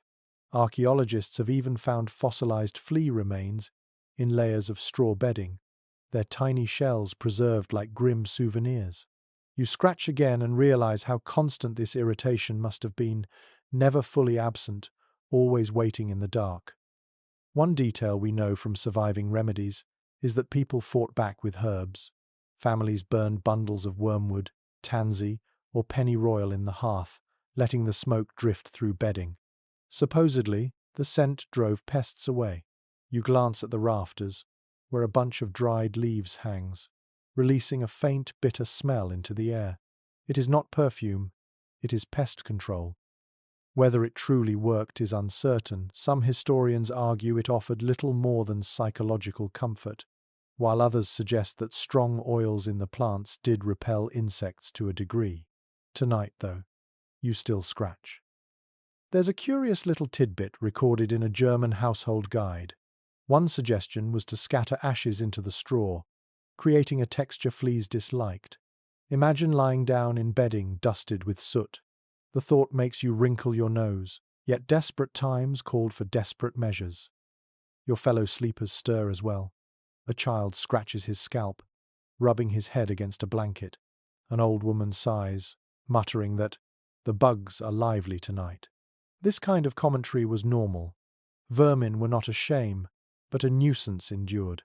Even monasteries and noble houses complained of lice, proving that no rank escaped. Experts remain divided over how devastating infestations truly were. Some argue they were tolerable background noise, something people barely noticed after years of endurance. Others insist they contributed to disease and exhaustion far more than records admit. The truth probably lies somewhere in between, not deadly most nights, but relentless, wearing at health over time. You remember reading that some families smoked their bedding deliberately, hanging straw sacks above the hearth to let the smoke kill off bugs. The result was bedding reeking of fire, but slightly less alive. As you inhale the smoky air here, you wonder if this family has done the same. The smell of scorched straw clings faintly to the blanket. Another remedy, oddly charming, involves sprinkling aromatic seeds like fennel or lavender around bedding. Whether effective or not, it at least offered a sweeter smell to mask the stench of sweat and animals. Tonight you imagine a faint hint of lavender cutting through the barnyard musk, and for a moment the hut almost feels pleasant. You scratch again, nails catching on a seam in your tunic. The itch doesn't stop. You realize this was the true rhythm of medieval nights, not silence, but constant irritation. Families scratched in the dark, adjusting, sighing, accepting. It was never a matter of conquering the bugs, only living with them. One folktale even claimed that fleas were God's reminder of humility, small tormentors to keep humans from pride. Perhaps that belief made the bites more bearable, or perhaps it was just a way to laugh through discomfort. Either way, the bites continued, and so did life. The pig snorts, scratching itself against the wall. You and the animal share the same battle. A child groans, slapping at his legs, then curls tighter into the straw. Eventually, exhaustion wins. You lie back down, still itching but too tired to care. As your eyes close, you think, perhaps resilience is not about victory over pests but about the stubborn choice to sleep anyway. And so, scratching, sighing, and resigned, you drift once more into uneasy dreams. You shift again in the straw, your skin still prickling from the fleas. The air in the hut feels slightly warmer now, though not because the fire has revived. It is because someone has pulled a sheet across the bed, creating a thin barrier that traps the heat more effectively than before. You blink in the gloom and realize what you're seeing: a makeshift canopy. A single rope strung from one wall to the other, with cloth hanging down, sectioning off part of the sleeping space. For peasants, even the simplest curtain could transform a winter night. Inventories from modest households sometimes list one cloth for the bed, not decorative but practical. A drape, even of rough linen or patched wool, held back draughts and preserved warmth. It also created a shadow of privacy in rooms where dozens of eyes otherwise saw everything. You slide under it now, noticing how quickly the trapped breath thickens the air. There is an odd little anecdote from a 15th century account. One man bragged that his wife sewed a canopy from old tunics, claiming it made their hut as warm as a nobleman's chamber. The boast may have been exaggeration, but the principle was sound. Even thin fabric could act as insulation. Tonight, you can feel the difference. The cold draughts from the window are muted, and the bodies around you seem to radiate warmth more efficiently inside this small enclosure. Specialists still argue about how common such bed curtains were among peasants. Some scholars suggest they were rare luxuries, more typical in wealthier homes, while others believe resourceful families improvised with whatever cloth they could spare. Archaeological finds are scarce, since fabric rarely survives, but the idea itself is simple enough that you suspect many tried it. You shift onto your side, and the fabric brushes your cheek. It smells of smoke and wool grease, hardly pleasant, but it blocks the sight of rafters dripping with condensation. Suddenly the room feels smaller, more contained, more yours. In a space where nothing is private, this scrap of cloth creates a boundary, however thin. You imagine noble households where heavy, embroidered curtains enclosed entire beds, trapping warmth so effectively that sleepers might sweat even in midwinter. Compared to that, your single rope and patched sheet seem meager. Yet the principle is identical: fabric as armor against winter. One curious custom noted in some rural villages was hanging a child's christening cloth above the bed for luck. Whether it kept spirits away or merely honored tradition, it added another layer of meaning to the curtain. Bedtime was never just physical. It was threaded with ritual and symbolism. Tonight, you wonder if the family's rope hung cloth is more than practical. Perhaps it is also a charm. You listen closely. Outside the canopy, you still hear the goat shifting, the pig snorting, the grandfather coughing. But inside, the sound is muffled, as though the fabric creates its own world. Sleep comes easier in this cocoon. Perhaps that was part of the allure too, the illusion of separation, a pocket of stillness inside chaos. Experts remain divided on whether these makeshift canopies truly improved warmth or whether the benefit was more psychological. Some argue that the difference in temperature would have been minor. Others point to modern experiments showing that even thin barriers reduce draughts significantly. The truth is probably a mix. The cloth added a few degrees of comfort and a great deal of peace of mind. You stretch your arm, brushing the fabric again, and you feel its fragility. It could tear easily, and every patch shows years of mending. Yet the care in those stitches speaks volumes. Families invested time into sewing because each scrap of warmth mattered. You picture a mother at dusk, stitching torn cloth by firelight, knowing her work would help the children sleep through another freezing night. The child beside you rolls closer, burrowing into your chest. His breath fogs the air inside the canopy. You tuck the edge of the cloth around both of you, sealing the little tent. For a moment, you feel as though the world outside, wolves, snow, thieves, and endless dark, cannot reach you. You know it's an illusion, but illusions can be powerful. Perhaps this is what peasants sought most on winter nights. Not perfect comfort, which was impossible, but small defenses. A rope with a cloth, a scrap of fur, a shared blanket. None of them solved the cold entirely, but together they made endurance possible. You close your eyes, letting the muffled air wrap around you. The fleas still bite, the smoke still lingers, the wind still sighs at the window. Yet within this patchwork canopy, you feel a fragile sanctuary. And as you drift, you think, maybe luxury was never about gold or velvet, but about the rare gift of sleeping one night without shivering. You sink deeper into the straw, half asleep, when another sound intrudes the noises of the village beyond these smoky walls. At first it is faint, then clearer, a dog barking somewhere down the lane, answered by another farther away. A rooster crows too early, confused by the dim glow of the embers. And from beyond the hut, muffled voices drift in someone staggering home from the alehouse, laughing too loudly. You realize again how thin these walls truly are. Peasant cottages were not built to keep out sound. Wattle and daub was porous, and thatch carried noises as though it were no more than woven grass. Every neighbour's quarrel, every midnight song, every clatter of a bucket rang through. Court records from rural England even mention villagers complaining of night clamours, neighbours shouting or singing too loudly after dark. You hear it now, a man's voice, slurred, trying to keep a tune. His wife scolds him, her sharp tone carrying almost as clearly as if she stood in this very room. One curious detail from folk tales is that people used the barking of dogs as an informal clock. If the dogs raised a chorus, it often meant strangers were passing or animals prowled. Tonight, the dog's restless calls suggest both. You imagine foxes near the henhouse or perhaps a thief skulking along the fence. The family stirs uneasily. Everyone listens. In the dark, even distant noises feel threatening. Scholars remain divided on whether rural villages were truly quiet places or surprisingly noisy ones. Some argue that without modern industry, the nights must have been hushed, filled only with natural sounds. Others counter that close living, animals, and communal life made villages perpetually loud. The truth may be both.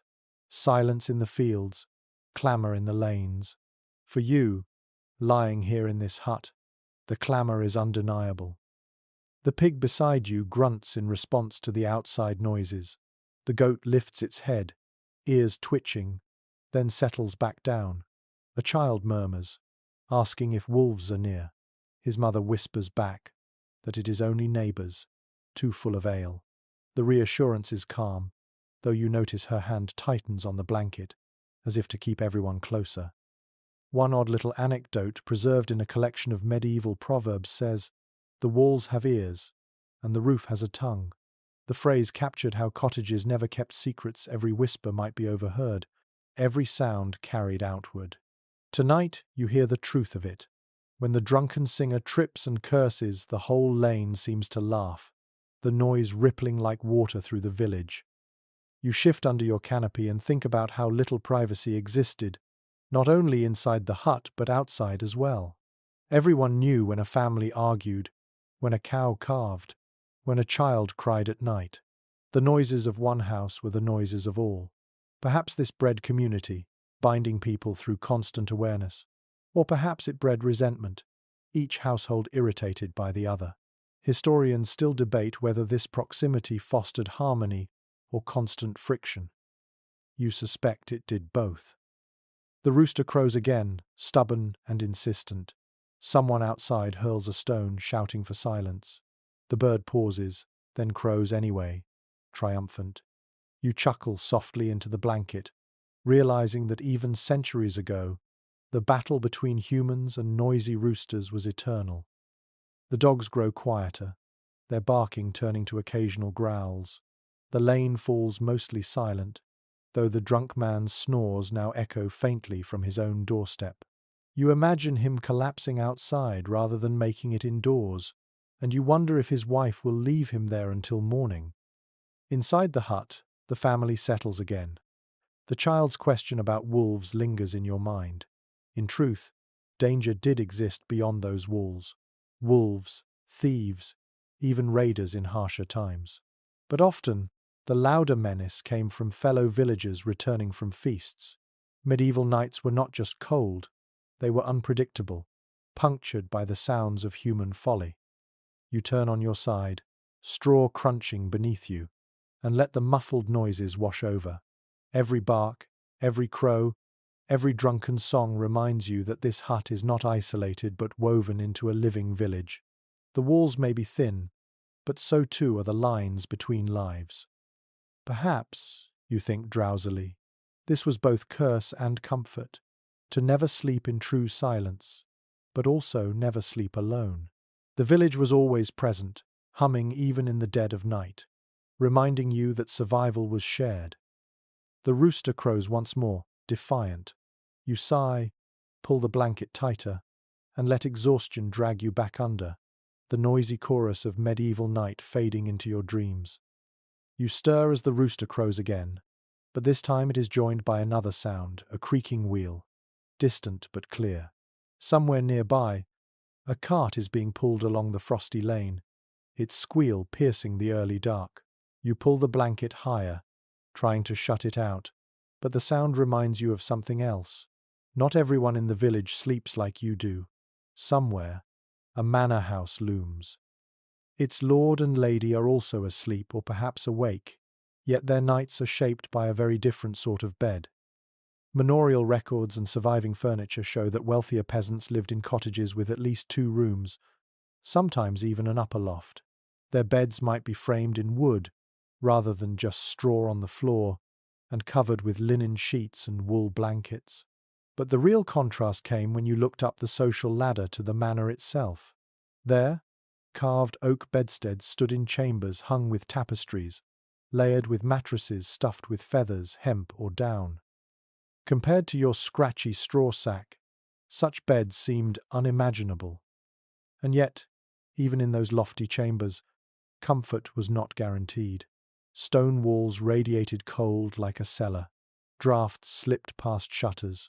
Fires in great halls warmed only those close enough to the hearth. Some noble accounts even complain of frost forming inside, despite the luxury. You almost smile at the irony. A lord might sleep under silk sheets, but still wake with his breath clouding in the air. One odd little note appears in a medieval satirical poem. A nobleman is mocked for surrounding himself with 3 mattresses, featherbeds piled high, yet still grumbling that his nose froze at night. The image is comical like a frog on a lily pad stack, but it reveals the truth. Even wealth did not conquer winter. Researchers continue to disagree about how wide the gulf was between peasant and lord when it came to sleep.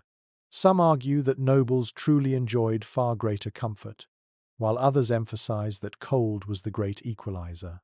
Both views hold merit. Tonight, as you scratch your flea bites in a smoky hut, you admit you'd rather try the feather bed, but you take comfort in knowing that, somewhere in that drafty manor, a noble is also sneezing at frost. The differences, though, weren't only physical. Beds themselves symbolize status. In wills, noble bedsteads were listed as prized heirlooms, sometimes passed down generations. Peasants rarely mentioned theirs at all. Straw was too temporary to count as wealth. Where you endure lumps and vermin, nobles displayed carved posts, embroidered hangings, even locks on their bedchambers.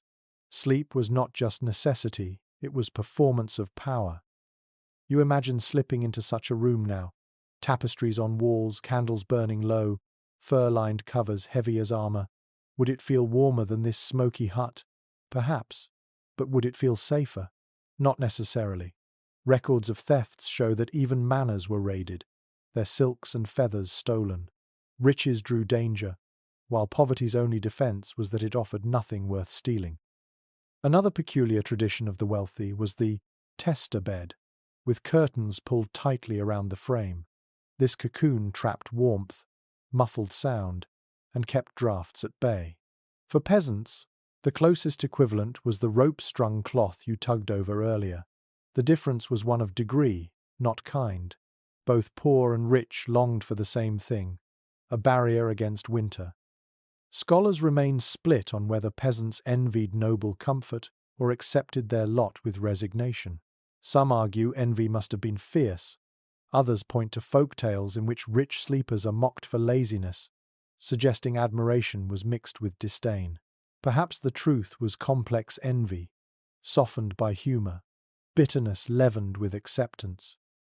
The cart wheel creaks again outside, and you picture servants already rising at the manor to stoke fires. Their lords may wake later, stretching in featherbeds, but the work of maintaining even luxury never stopped. Sleep was never entirely private. It relied on others. Servants tended fires, beat mattresses, fetched warm stones to tuck under covers. You realize, with a wry smile, that in some ways the peasant's smoky hut was more honest. You made do with what you had. No illusions. The rooster crows once more, the sound carrying across both cottage and manor alike. In that moment you see the symmetry. Rich or poor, everyone was roused by the same bird, chilled by the same wind, threatened by the same winter. The gulf between straw and feather was real, but not infinite. Both huts and halls echoed with coughs, snores, and muttered prayers for morning. You settle back into your straw, scratching absently. Maybe comfort was relative. A lord cursed his icy nose. You cursed your flea bites. Both endured, waiting for dawn. And perhaps you think sleep itself was the great equalizer. No matter the bedstead, everyone had to close their eyes and trust that another night would pass. Another morning would come. You wake again, this time to the sound of shuffling near the hearth. It is not the family, those familiar shapes still huddle in straw, but strangers. A knock must have come earlier. Hushed voices answered, and now two figures step inside, stamping snow from their boots. Travellers. Their cloaks are stiff with frost, their faces pale in the ember glow. The family makes space without hesitation, lifting the edge of a blanket, gesturing them closer. You blink, surprised, but then realize, in villages like this, hospitality wasn't optional. Written accounts from manorial courts and church registers often mention strangers sharing the same floor, the same straw, sometimes even the same blanket. Roads were rough, inns rare, and nights long. A wanderer caught outside risked death from exposure. Communities knew this, and so doors thinly barred at best often opened to outsiders. It was survival, but also obligation. Refusing shelter could bring shame, and in some regions, fines. The two travellers kneel by the hearth, cupping their hands to the faint coals. Steam rises from their boots as snow melts, filling the hut with a damp smell. The pig grunts uneasily, the goat bleats, but soon both animals settle, recognizing no threat. The family offers the newcomers a corner of straw, and within minutes they too lie down. cloak still on, joining the tangled quilt of warmth. One peculiar anecdote appears in a 14th century English chronicle. A beggar was granted shelter in a cottage and later accused of stealing a spoon by dawn. The case ended with fines and gossip, but it illustrates how fragile trust could be.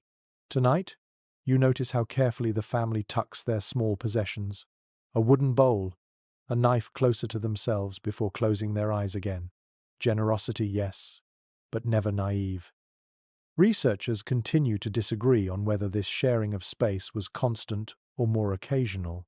Some argue that rural cottages routinely hosted travelers, while others suggest it was limited to desperate winters. The scarcity of written records leaves gaps.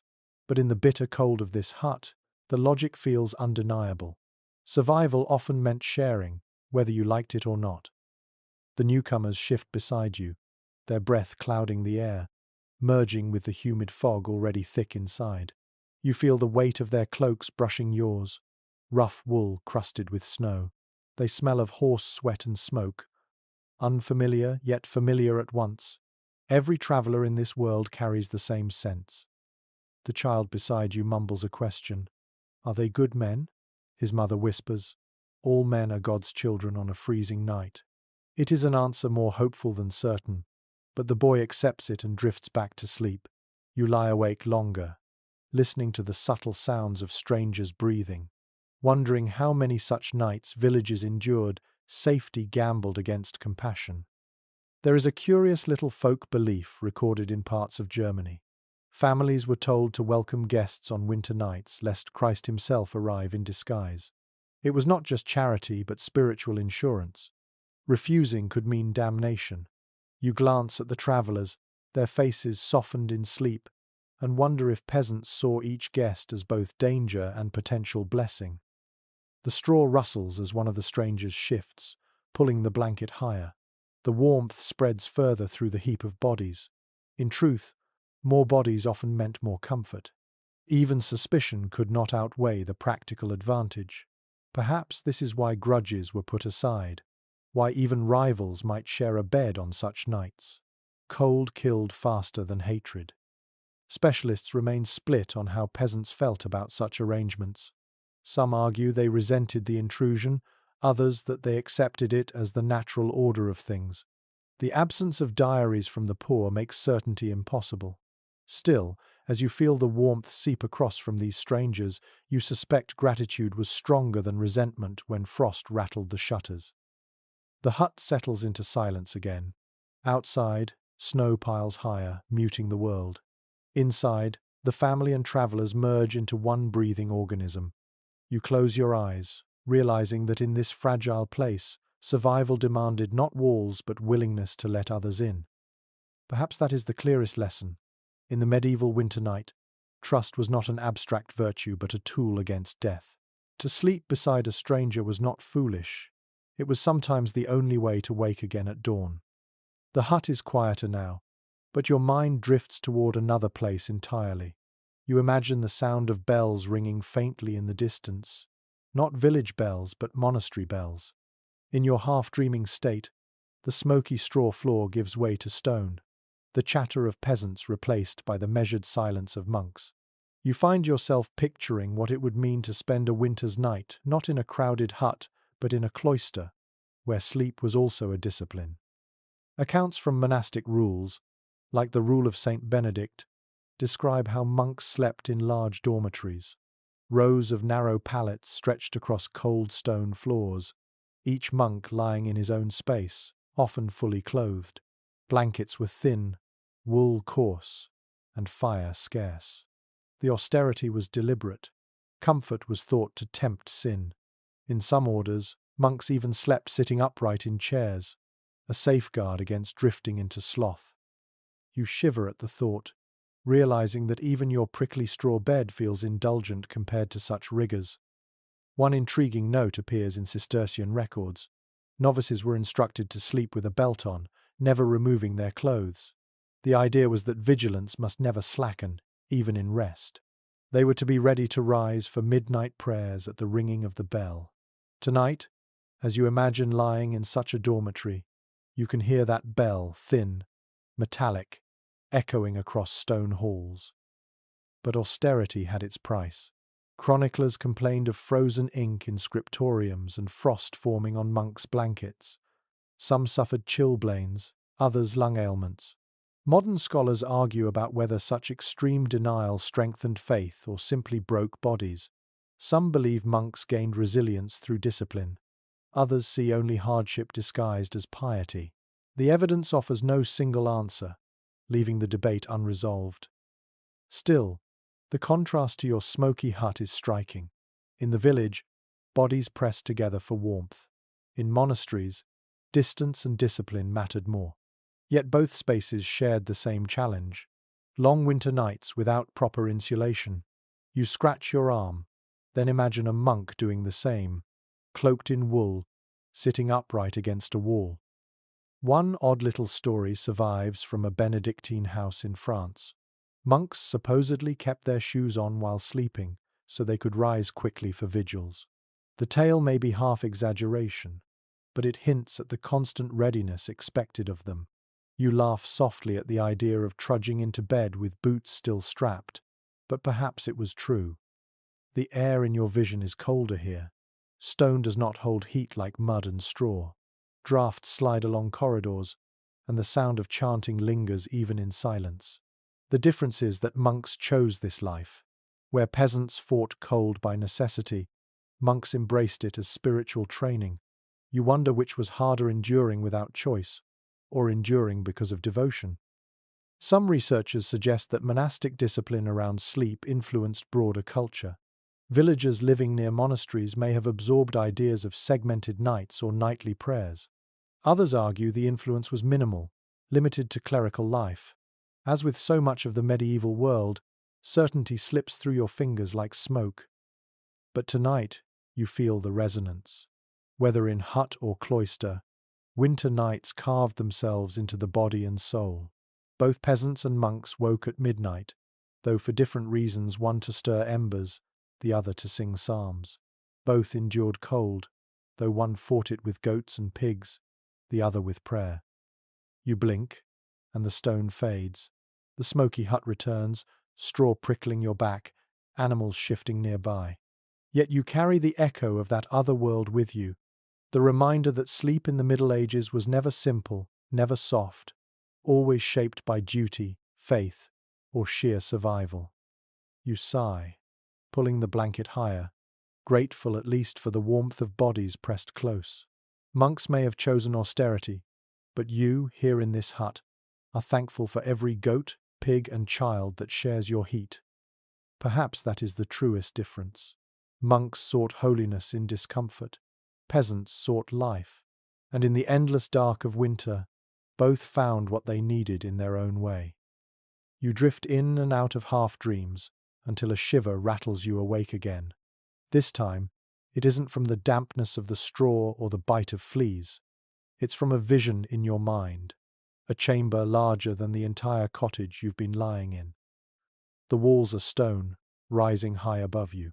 Tapestries hang like giant rugs against the chill, their colours dulled in the darkness. You realize you've left the smoky peasant hut and wandered, at least in imagination, into a castle. It's tempting to think life behind castle walls was pure luxury. Bedsteads carved from oak, mattresses stuffed with feathers, furs layered thick across the body. Surviving inventories from noble households list bedding as lavish as jewelry. Imported linens, velvet covers, ermine, lined sheets. Compared to your straw pallet, it sounds like paradise. But stone, no matter how grand, is colder than mud. Tonight, lying in this imagined chamber, you feel the draughts slipping under the heavy door, seeping between the cracks in shutters, crawling across the floor like invisible serpents. One amusing account from a 14th-century French noblewoman complains that she woke to find frost upon the inside of the curtains. Think about that. Even surrounded by silk drapes and heavy furs, her breath still froze. The contrast between splendor and suffering is almost comic. You scratch at your arm, realizing that frost does not care if you wear ermine or wool. Specialists can't quite agree on how effective noble sleeping arrangements were. Some argue that layered hangings and feather beds truly created pockets of comfort. Others emphasize that large, draughty halls made warmth elusive no matter the finery. The evidence supports both. Wealth helped, but winter was stubborn. Still, there were luxuries unimaginable in a peasant hut. Nobles sometimes used bed-warming pans, metal trays filled with embers slid beneath covers to preheat sheets. You picture one now, glowing faintly as a servant slides it carefully under the mattress. The danger of sparks setting linen ablaze was real, yet the practice endured.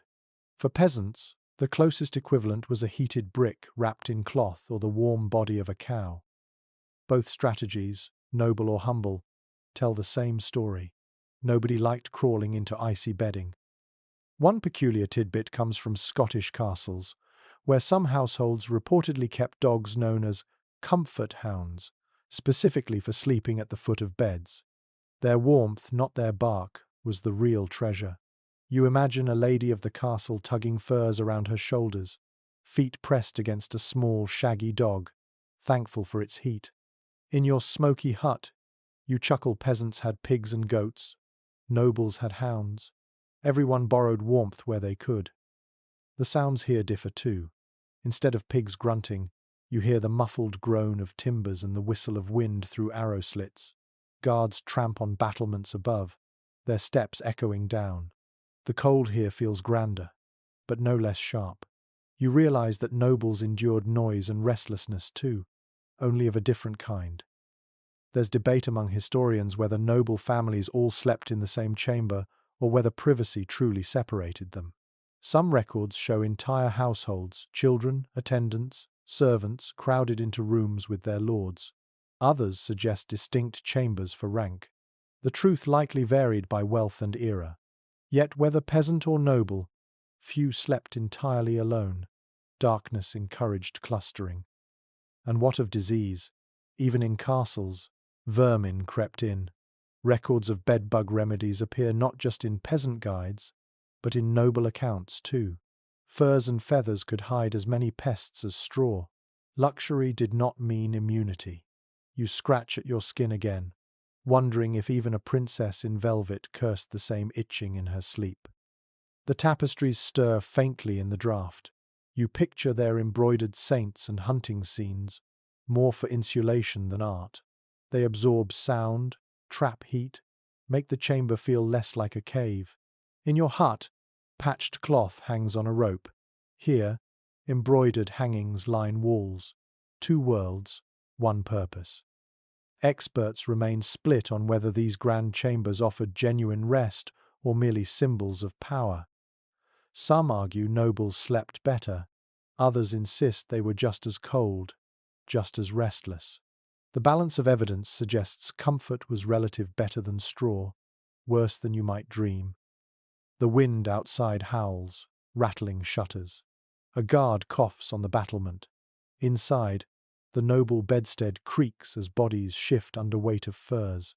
You sigh, realizing that no matter how high the walls or thick the mattress, medieval winter always won at least part of the battle. And perhaps that is the real symmetry. Whether in hut or castle, peasants and nobles alike endured the same season, listened to the same wind, prayed for the same dawn. The trappings differed, but the cold was shared. You close your eyes again, the grand chamber fading, the smoky hut returning. Straw scratches your back, goats shift at your feet, yet you carry the echo of the castle with you. Comfort, you think, is always relative. You stir when a small hand brushes your arm. It is the youngest child, eyes half open, whimpering softly. His cheeks are flushed from warmth, but his little fingers feel icy as he clutches your sleeve. You shift to make space, and soon he wriggles under the edge of your blanket, pressing close. This is no accident. In peasant huts, bedtime always began with the children. Contemporary household accounts show that families often tucked the youngest into bed first, long before the adults retired. The logic was simple. Children were most vulnerable to cold and illness, so they were settled earliest. cocooned in whatever blankets or straw the family could muster. Adults would stay up longer, tending the fire, finishing chores, or even keeping watch. Tonight, you can see it in practice, the youngest already asleep, the adults still murmuring in the corner, eyes scanning the coals. One curious little note comes from a 14th century parish record in England. Mothers were fined if infants froze in their sleep, the implication being that neglect was possible even in crowded huts. The fact that such laws existed shows how constant the danger was. You stroke the child's hair gently, realizing how fragile survival could be. The older children stretch out beside you, elbows and knees sharp, tangled together like puppies. They murmur in their dreams, muttering words you can't quite catch. A father at the far end of the bed watches over them, his body forming a barrier against the cold wall. Scholars sometimes argue about whether this arrangement was intentional, a nightly tactic, or simply instinct. Some suggest families consciously placed children in the warmest center, while others believe it was more accidental. Either way, the pattern emerges clearly. Protect the young by surrounding them. The hut smells of wool, smoke, and damp straw. You imagine the task of readying children for bed, pulling off their muddy shoes, rubbing their feet to warm them, wrapping them in the same tunics they wore by day. Few families owned extra garments for sleeping. A mother's lap might serve as a blanket until the child was drowsy enough to be laid in straw. It is a rhythm repeated every night, winter after winter. A peculiar anecdote appears in Dutch folklore. Children were sometimes told that angels watched them sleep only if they lay still, a trick to encourage quiet in cramped beds. The tale seems sweet, but you can imagine the relief of parents who finally got a moment of silence once the story sank in. Tonight, the children's snores prove the charm is unnecessary. Exhaustion does the work. You glance at the older siblings, who linger awake a little longer. They whisper to each other, giggling softly, then hush when their mother looks their way. Adolescents carried different roles. They might be asked to stir embers, fetch water, or keep an eye on animals before finally collapsing into the bedding. Childhood ended early in this world, and even sleep reflected it. The youngest were pampered with warmth, the older given responsibility before rest. Experts remain divided over how affectionate medieval parenting truly was. Some insist peasants were too burdened to indulge children, while others highlight folk songs, lullabies, and protective practices as proof of tenderness. The truth, as always, seems complicated. But lying here with a child curled against you, his small hand gripping your sleeve, you feel the unmistakable weight of care. Whatever hardship pressed on this family, they shielded their children first. The mother finally lies down, pulling another child into her arms. The father adjusts the blanket, covering as many little bodies as possible. A goat shifts at the foot of the bed, adding another pocket of warmth.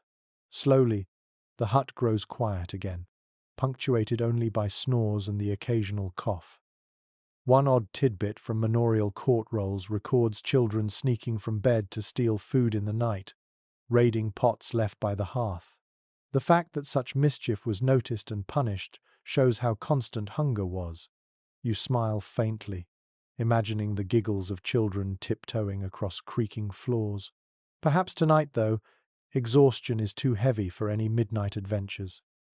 You lie still, surrounded by the soft, uneven breathing of children.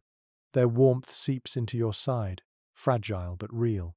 You realize that for peasants, bedtime was not just rest, but rehearsal for resilience.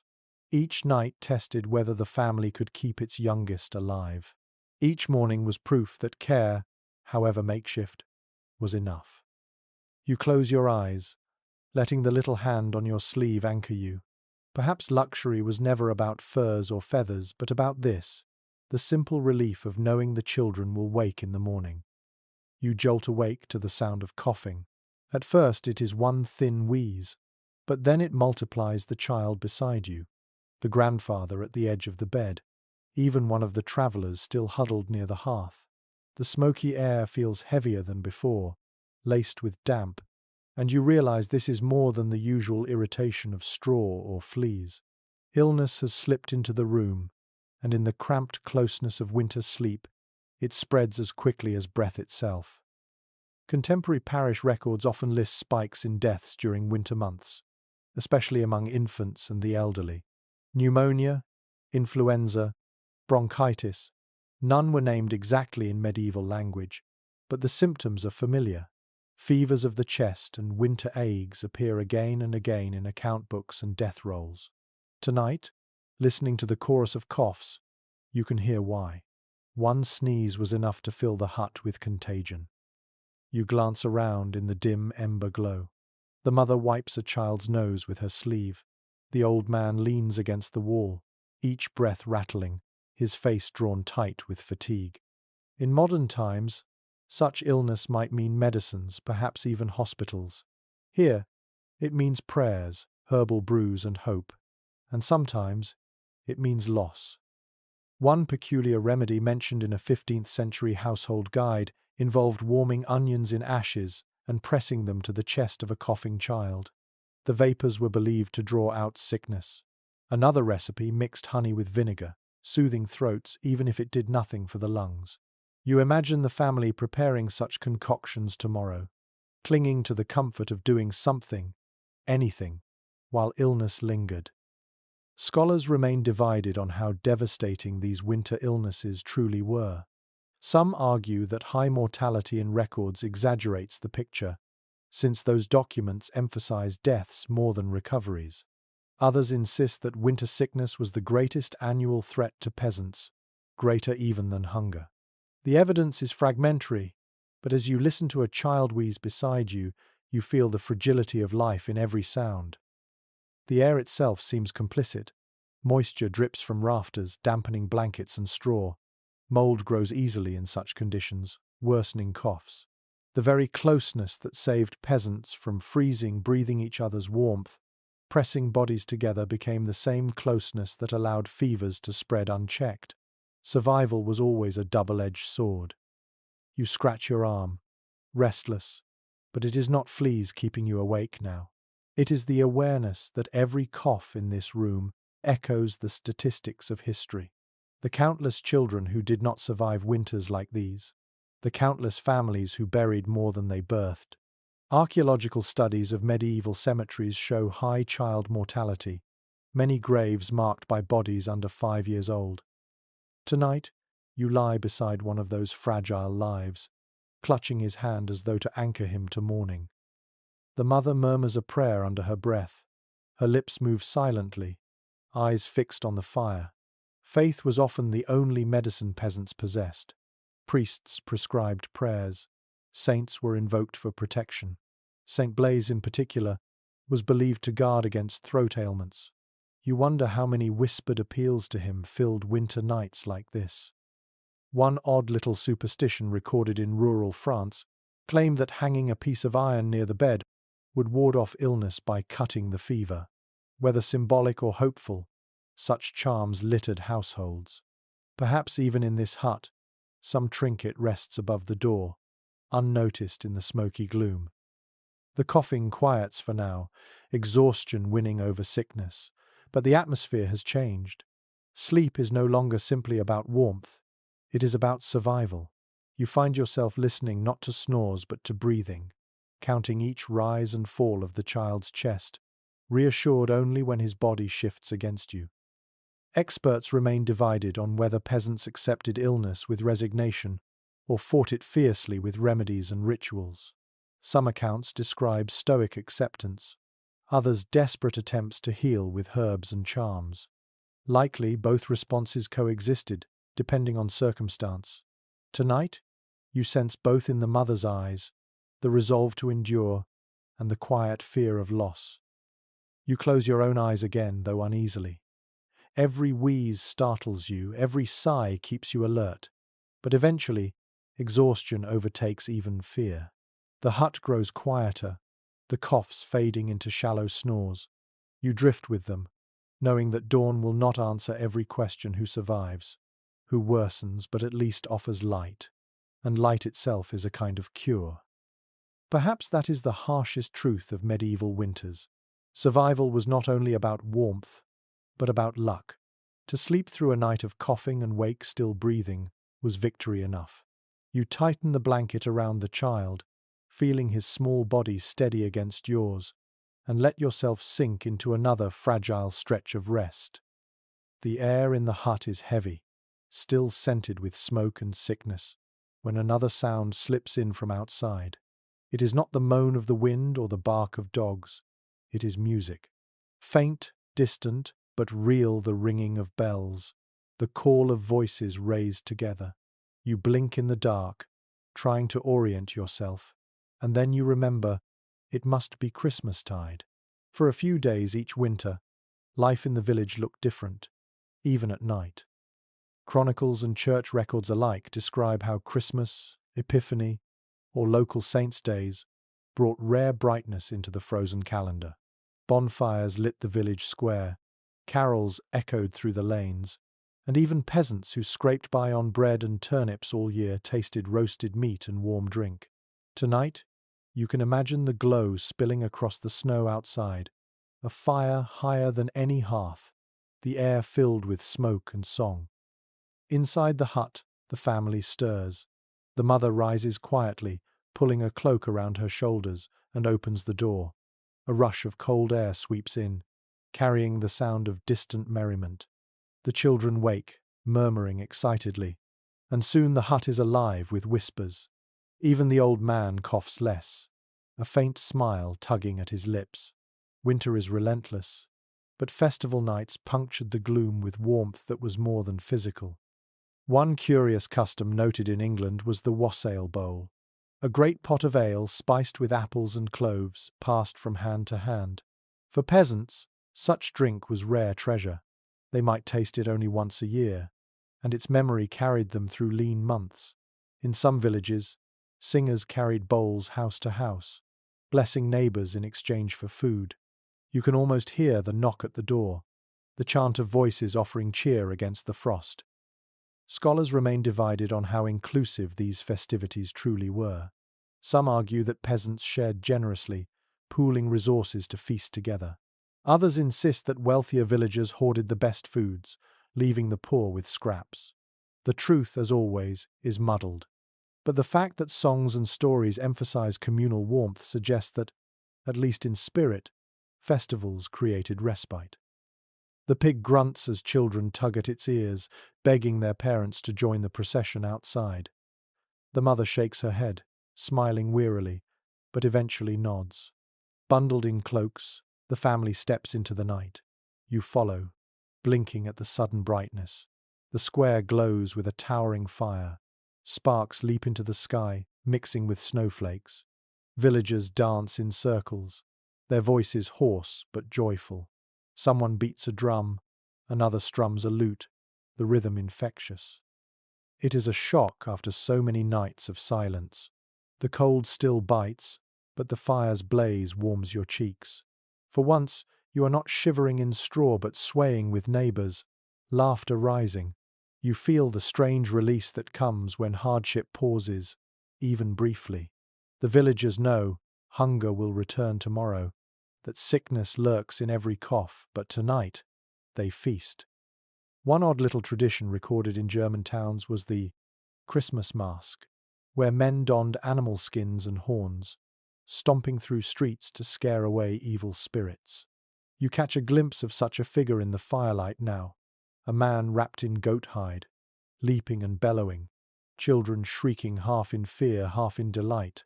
The ritual is rowdy, strange, but meant to protect the community from winter's malice. Back in the hut later, the difference lingers. The children, still flushed from firelight and sweet cakes, fall asleep quickly, smiles on their faces. The old man hums a carol under his breath. Even the travellers seem softened, their suspicion dulled by shared celebration. The air is no warmer, the straw no softer, but the atmosphere has changed. Spirits lifted, hearts lighter, survival feels possible again. Experts debate whether these festivals functioned more as religious devotion or social necessity. Some emphasize the church's role, others see them as ancient communal rituals repurposed. Either way, they mattered. In the bleakness of medieval winter, a feast was more than food. It was a reminder that joy still existed. You lie back down, belly warmed by spiced ale, head filled with music. Outside, the fire crackles faintly, its glow fading as villagers drift home. Inside, the hut breathes easier, the weight of despair lifted, if only for a night. Perhaps this was the greatest function of winter festivals, not to erase suffering, but to remind everyone that life was more than suffering. That laughter, song, and warmth could pierce even the darkest nights. You close your eyes with that thought, a faint smile on your lips, and let the memory of fire carry you into another stretch of sleep. Sleep returns easily after the feast, but when it comes, it is heavy and vivid. You find yourself drifting into a dream so sharp it feels almost real. Hunger follows you even in sleep, shaping visions in peculiar ways. That was true for peasants across the Middle Ages. Their nights were not filled with gentle slumber, but with dreams etched by cold, want, and faith. From medieval sermons and folk tales, we know that dreams were often considered messages from God, from saints, or even from devils. People woke and retold them by the fire, measuring them for omens. Yet most dreams, scholars note, were probably fueled less by the supernatural than by empty stomachs and freezing beds. Tonight, you sense it yourself. Your mind drifts toward visions of bread, of glowing fires, of summers long gone. One odd little note from a 14th century physician's manual claims that eating garlic before bed produced dreams of demons. You chuckle, imagining a peasant blaming his nightmares on the evening stew. Whether or not the garlic was guilty, the connection between food and dreams fascinated people. Hunger, especially, carved strange stories in sleep. You turn in the straw, half aware of the child's breath against your arm, and your dream shifts darker. You are walking through snow, barefoot, searching for the hut, but the door never appears. This kind of anxious dream was surely common reflections of the constant fear of being caught outside after dark. Chronicles tell of villagers frozen mere yards from their doors, unable to find them in blizzards. It is easy to see how such fears bled into night visions. Scholars remain divided on whether peasants gave dreams deep meaning, or treated them as passing curiosities. Some evidence suggests peasants recorded dreams in confession, seeking guidance. Other evidence shows they laughed at them in the morning, dismissing them as tricks of the stomach. The line between sacred and ordinary blurred easily in medieval thought. The mother beside you stirs, murmuring in her sleep. You hear fragments of words, names, perhaps a prayer, and you wonder if she too is dreaming of saints or of fields. A father once told his children, according to a French folk tale, that dreaming of green meadows in winter was a blessing, proof that spring would come. You cling to that thought as your own vision shifts, the snow around you melting into streams of water, grass pushing through. But nightmares lurk as well. In medieval lore, demons called mare were said to sit on sleepers' chests, pressing them into suffocating dreams. Even today, we call it nightmare. You wake briefly, heart pounding, breath shallow, before realizing it was only the crush of bodies in the crowded bed. The pig's bulk pressing against your side mimicked that suffocating weight. You sigh, relieved, but you understand how easily such legends grew. One peculiar superstition recorded in parts of England advised placing a knife under the bed to ward off bad dreams, the blade pointed outward. Another suggested reciting a charm to St. Michael before sleep. Did such rituals work? Likely no more than garlic or onions. But they gave comfort, and comfort is itself a kind of remedy. The hut fills again with the steady chorus of snores and murmurs. Each sleeper is caught in their own world visions of food, of saints, of fears. You can almost sense the dreams around you, a mosaic of private struggles and hopes. Perhaps that was another form of survival. The mind, in sleep, creating warmth when the body could not. Experts still argue whether dreams influenced decisions. Did a peasant truly act on a vision of a saint, or simply shrug and return to work? Some accounts show entire villages altering plans based on dreams, while others suggest skepticism. The truth may be that in long winters, when nights stretched endlessly, dreams held more weight simply because there was little else to fill the hours. You turn again, straw crunching, and drift into another vision. This time you stand in a field of wheat, golden and endless, the sun warm on your skin. It feels too vivid to be illusion. Then a rooster crows in the real world, and the dream begins to dissolve. Still, the feeling lingers, the warmth, the plenty, the promise of life beyond frost. As you return to waking, you realize that dreams were perhaps the only luxury every class shared equally. Lords in their feather beds and peasants in their straw alike wandered through visions at night, shaped by hunger, fear, and hope. Comfort may have differed, but the mind's theatre belonged to all. You sigh, pulling the blanket tighter, holding on to the image of golden fields a little longer. In the cold dark of the hut, the dream is gone, but the hope it planted remains. And sometimes that was enough to keep peasants alive until spring. The rooster crows again, distant but insistent, and you stir from the dream of golden fields. The hut is still cloaked in darkness, yet the mood has shifted. It feels thicker somehow, as though unseen eyes press against the walls. The child beside you whimpers in his sleep, murmuring something about shadows at the door. His mother strokes his hair, whispering a prayer, and you realize you've entered another dimension of the medieval night. Superstition. People in this age believed that darkness was not empty. Spirits walked in it, demons slipped through cracks, and witches sometimes prowled unseen. Winter especially was feared, the long nights thought to open gates between worlds. To sleep, peasants often armed themselves not only with blankets and fire but with charms and muttered words of protection. Tonight, you feel the weight of that belief hovering above the rafters. One curious custom, recorded in rural England, involved placing iron scissors on a windowsill to cut the night spirits. Another advised sprinkling salt at doorways so witches could not pass. You glance toward the patched window, half expecting to see such objects glinting in the ember light. Perhaps they're there already, hidden beneath rags and straw. A peculiar anecdote from German folklore tells of the Alp, a creature that pressed down on sleepers' chests, stealing their breath. Villagers blamed it for nightmares and sudden suffocation. You chuckle nervously. How different is that from waking under the heavy weight of a pig, convinced you're being crushed? Even superstition, you realize, often had a kernel of truth in lived experience. Scholars continue to disagree about how seriously peasants believed these tales. Some argue they were light-hearted stories told to children, while others insist they were taken with deadly seriousness.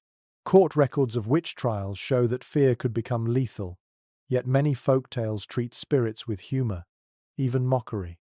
Perhaps belief existed on a sliding scale, sometimes comforting, sometimes terrifying.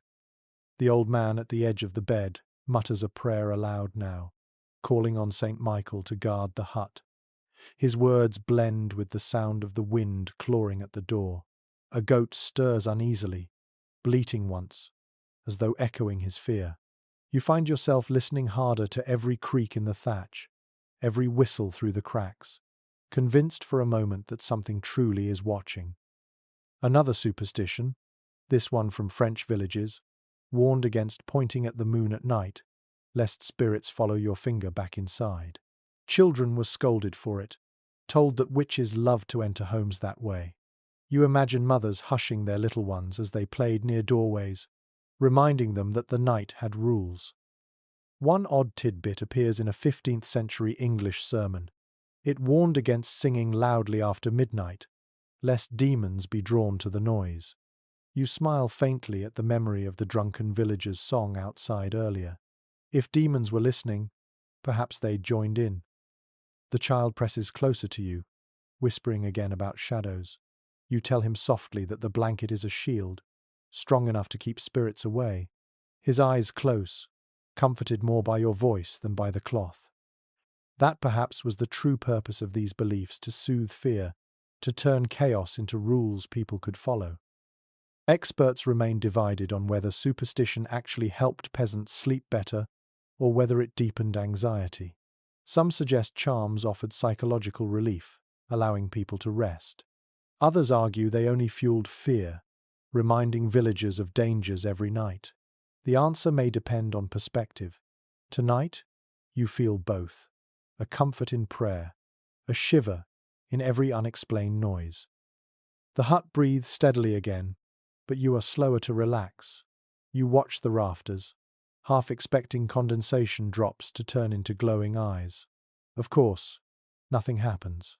Still, the sense of being watched lingers.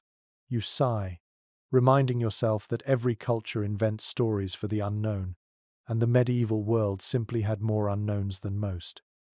Gradually, your eyelids grow heavy again. The goat quiets. The child sighs into deeper sleep, and the old man's muttering fades. You let yourself drift, still wrapped in superstition, still half convinced that angels and demons stand guard around the bed. Perhaps that is what winter nights were: battles not just against cold, but against the imagination, against the idea that the dark was full of forces beyond your control. And perhaps peasants survived by believing, by giving names to fear and charms to fight it. You close your eyes at last, blanket pulled high, and let the hut settle into silence. Whether spirits walk outside or not, the family sleeps on. Dawn will come. Until then, faith and fear hold the line together. The night drags on, and though your eyes are closed, you remain aware of every creak and sigh. Then, gradually, another sound rises. Voices, low at first, then swelling, melodic yet rough. You open your eyes and realize it comes from within the hut. The family is murmuring prayers, some half asleep, some fully awake. In this world, religion does not rest even at midnight. Medieval peasants lived in a rhythm, punctuated by bells and saints' days. But inside their homes, prayer marked private time as well. Many families prayed before bed, asking protection through the night. Some repeated short verses during waking moments when embers were stirred, when children coughed, when the wind howled outside. Tonight, you hear the repetition: Pater Noster, drifting softly over the straw. The Latin words are broken, misremembered, but their meaning is intact. From church manuals and folk records, we know bedtime prayers were common across Europe.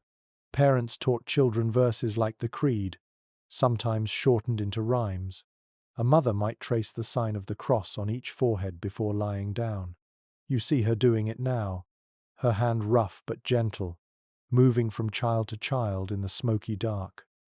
One curious anecdote comes from a 15th century English chronicle describing a peasant family that recited the Lord's Prayer backwards, believing it trapped demons at the threshold. The priest condemned it as superstition, but the family swore it kept them safe. You chuckle softly. Sometimes faith blurred into folk magic, the line between them invisible in the night. Scholars still argue about how deeply peasants understood the prayers they recited. Some claim they were little more than rote words, mumbled without comprehension.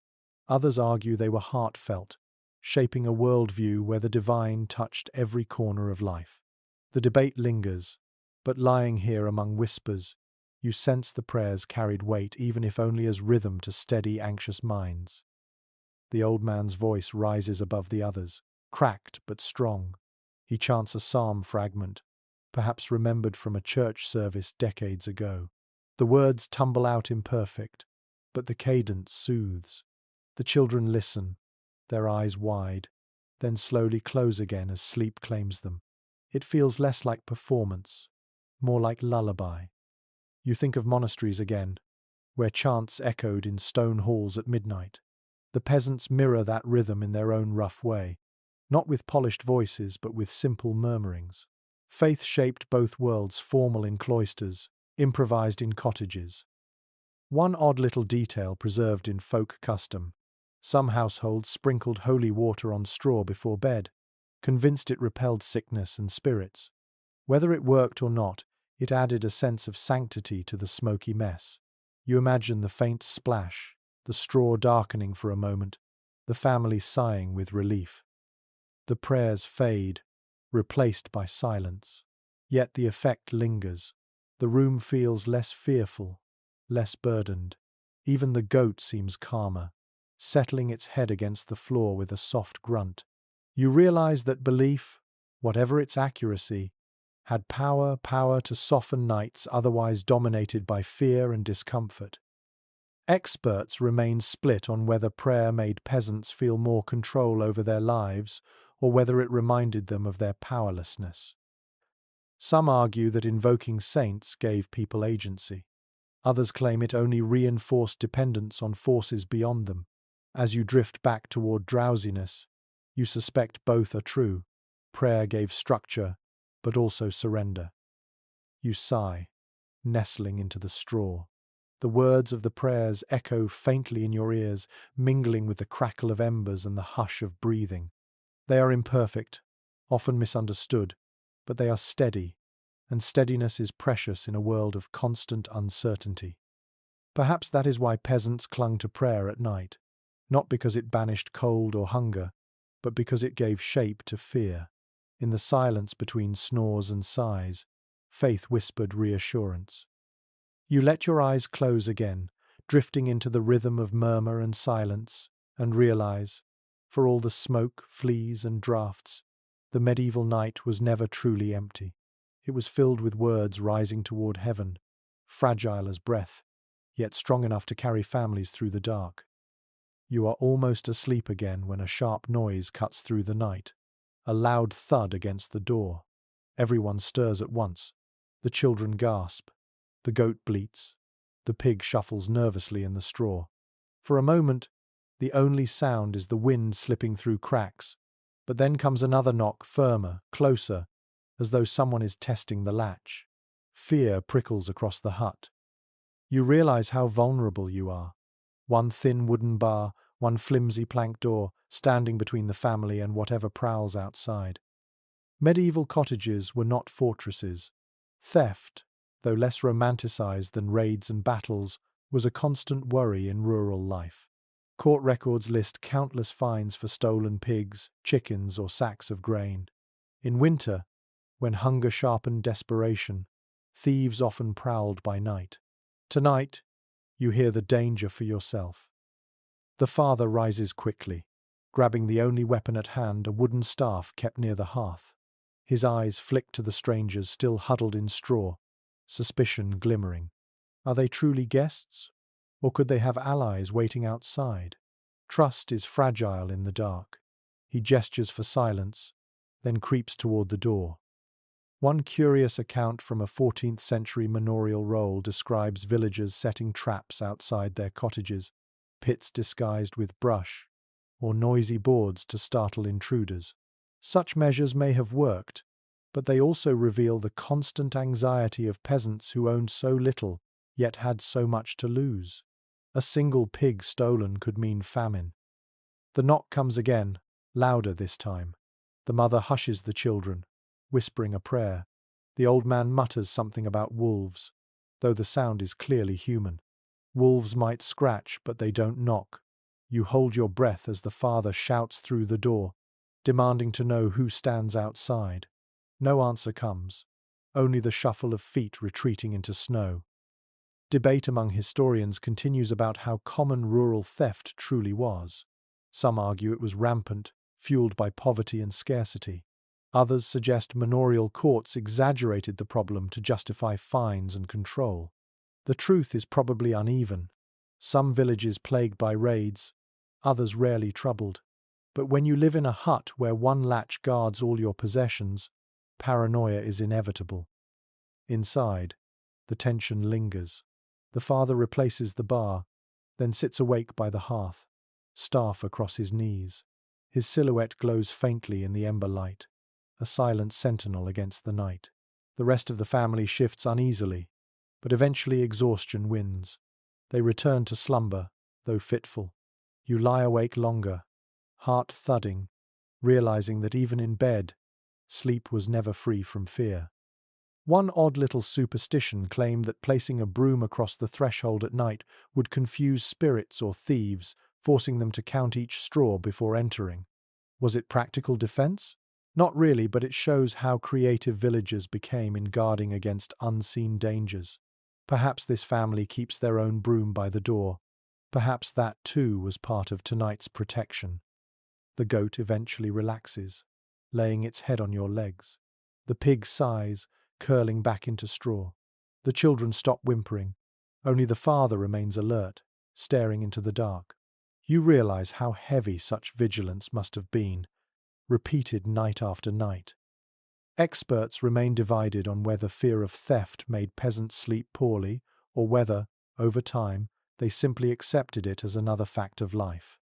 Some argue anxiety gnawed at them constantly. Others believe routine dulled the edge of worry. You suspect both are true fear, sharp at times like this, dull the rest of the year. You sigh into the smoky air, pulling the blanket closer, and finally let your eyes drift shut again. The father's watchful figure still looms by the hearth, a fragile barrier against hunger-driven strangers. Perhaps that was the truest nature of medieval sleep. Never fully secure, never fully peaceful. The body might rest, but the mind always listened for knocks in the night. The hut is still, but your thoughts churn as you drift back into half-sleep. One question circles in your mind. How did they endure? How did peasants survive night after night in such conditions? Thin walls, fleas, draughts, sickness, hunger, strangers at the door. You lie awake, trying to piece it together, and realize you're asking the same question scholars have wrestled with for generations. Archaeologists uncover soot-blackened timbers, scraps of wool, bones of livestock, and yet the picture remains incomplete. Some researchers argue that peasants adapted physically and mentally to the hardships, building resilience that modern bodies could scarcely imagine. Others counter that suffering was constant, that winters were endured rather than conquered. The evidence, patchy as it is, cannot give a single answer. Tonight, lying in the smoky dark, you feel the puzzle acutely. One concrete fact stands out. Mortality was high. Burial records from English villages show spikes in January and February, with children and the elderly most vulnerable. Some historians emphasize these numbers as proof that winter was a yearly crisis, not merely an inconvenience. Others suggest the records reflect only the worst years, and that many families did muddle through most winters without catastrophe. The debate is ongoing, unresolved. You think of what you've seen in this hut, blankets patched together, goats pressed close, prayers whispered in the dark. Each strategy offers some relief, but none erase the cold entirely. Perhaps survival wasn't about conquering the night, but about layering small defenses, cloth against draughts, herbs against fleas, charms against fear. No single tactic saved them, but the accumulation made life just bearable enough. A peculiar tidbit from a 14th century account describes a village in Flanders where families moved into barns with their animals for the deepest part of winter, abandoning houses altogether. Whether exaggeration or truth, it reveals how far people were willing to go to cheat the cold. You glance at the pig beside you, and the idea doesn't seem so absurd. Even with such measures, the toll on the body was relentless. Chronic joint pain, frostbitten fingers, and lung damage from smoke all appear in medical writings of the time. You scratch at your arm, feeling the weight of those conditions, imagining the aching bones of peasants who never knew a truly warm night.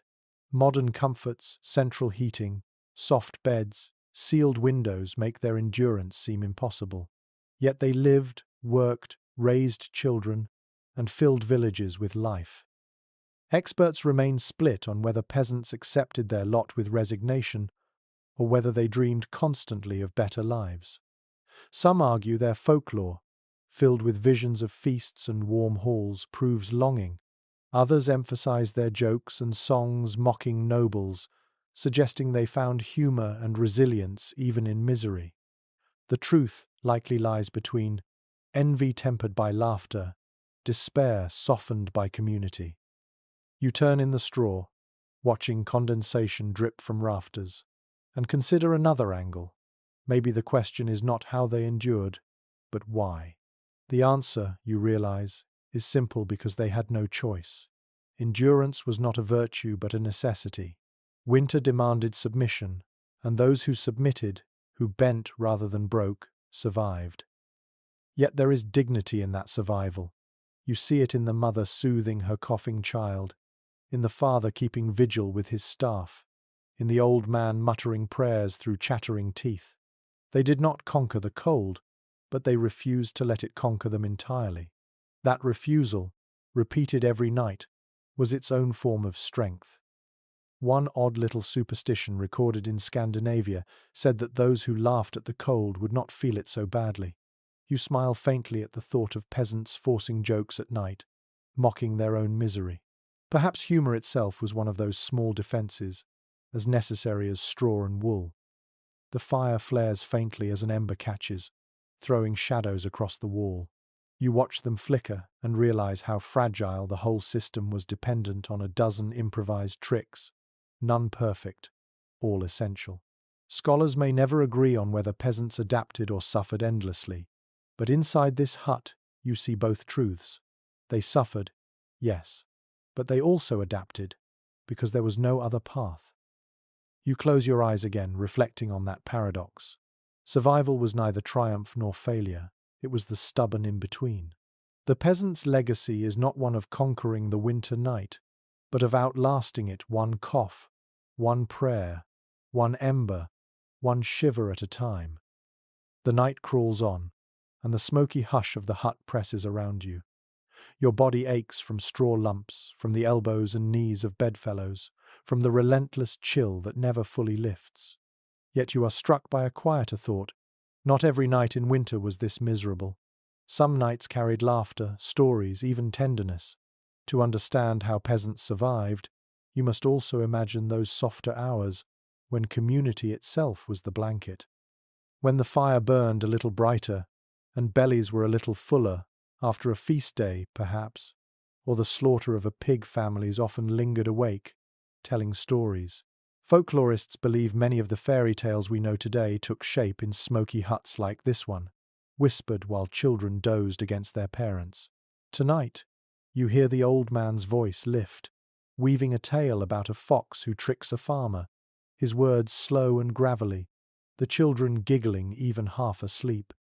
Stories were entertainment, yes, but also teaching tools, warnings against greed, lessons about cleverness, reminders of saints' miracles.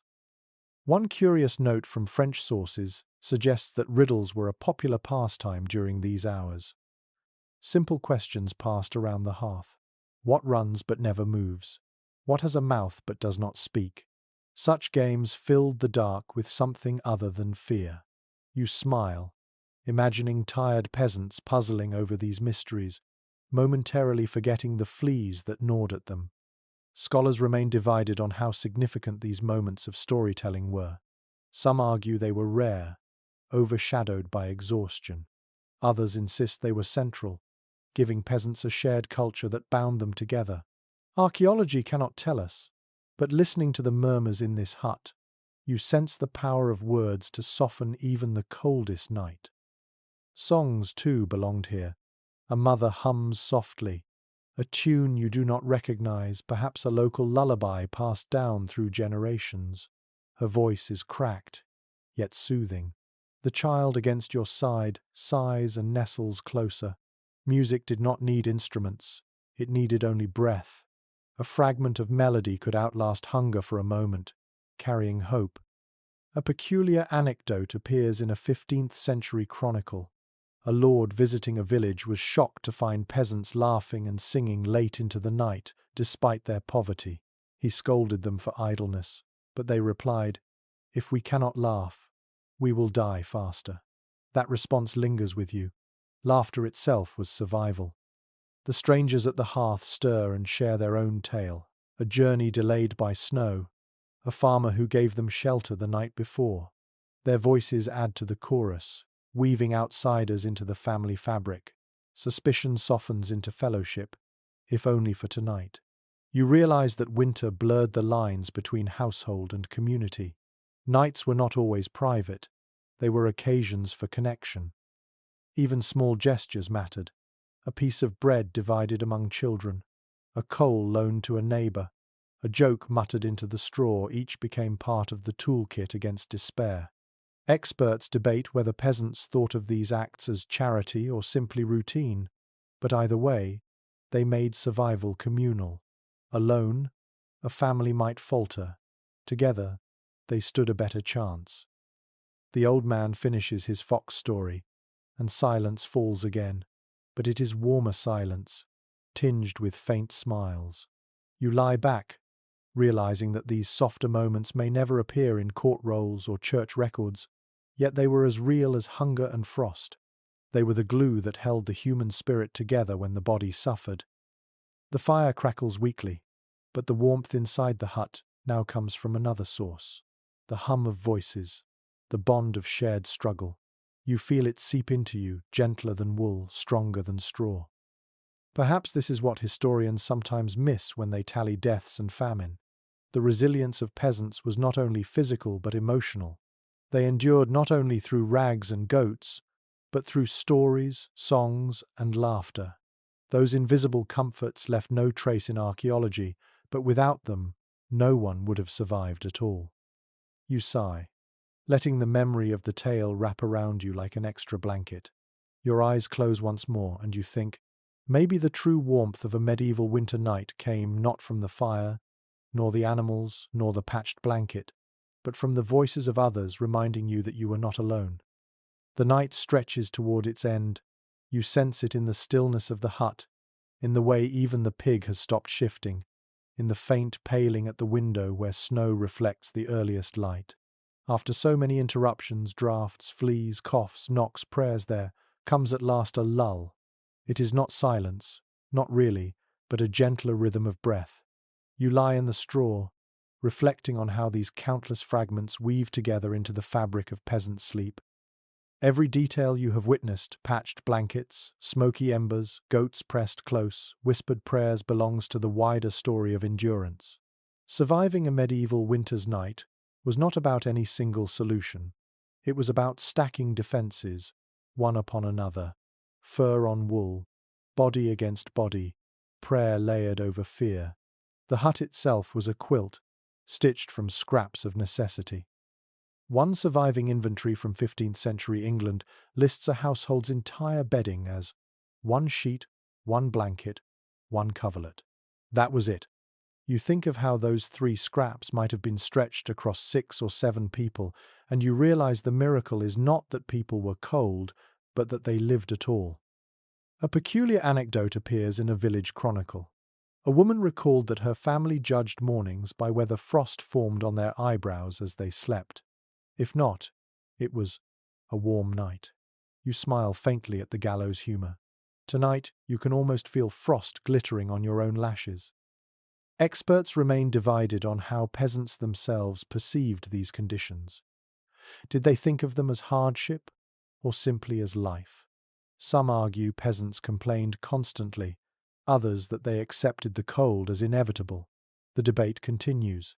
Yet as you listen to the family stir, you suspect resignation was mixed with resilience.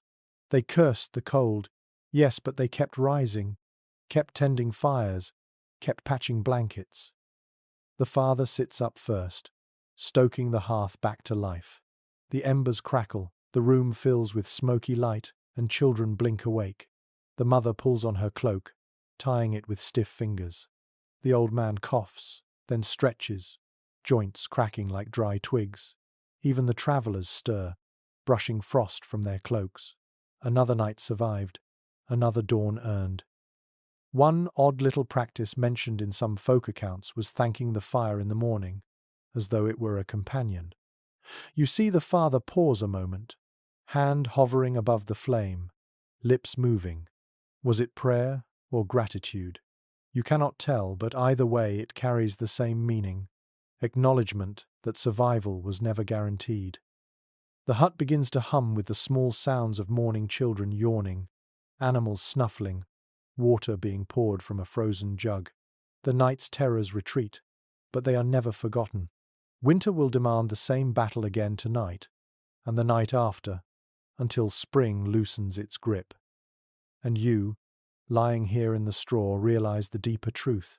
Peasants did not survive winter nights by finding comfort. They survived by accepting discomfort as constant, by finding scraps of joy in songs, in stories, in faith, in each other's warmth. Sleep was not a retreat from struggle. It was part of the struggle itself. Perhaps that is why so many medieval prayers asked simply for a good night's rest. Not a peaceful life, not endless comfort, just the chance to wake again at dawn. And as light finally seeps through the patched window, you understand the modesty of that wish. To live through the night was itself a victory. The story softens now, the sharp edges of cold and hunger fading into gentler reflections. Picture the hut one last time, smoke rising lazily from the hearth, blankets patched but clutched tightly, children curling against parents, animals sighing in the straw. The long night has passed, and though discomfort lingers, the family has done what mattered most. They endured. Let your breathing slow with theirs, steady and calm. Imagine the crackle of the revived fire, not fierce but constant, like a whisper promising warmth. Outside, snow lies heavy on the fields, but inside, human persistence has kept life alive. The night was long, yet dawn has arrived, as it always does. Think, too, of the small victories hidden in each detail: a scrap of cloth turning into a canopy, a goat lending its heat to a child's feet, a whispered prayer soothing fear. None of these erased hardship, yet together they created survival. That was the rhythm of medieval winters. Never comfort, but always endurance. Let that image settle in your mind, the knowledge that people before you faced nights far colder, far darker, and still found ways to laugh, to dream, to sing. Their resilience is not distant history. It is a reminder that the human spirit bends but does not break. Now, as you drift further toward rest, imagine the hut growing quieter, embers glowing softly, breath rising like mist in the dim air. You are part of that ancient rhythm, lying among them, safe enough for now. The world outside can wait. Close your eyes, breathe deeply. The long night is over. Sweet dreams.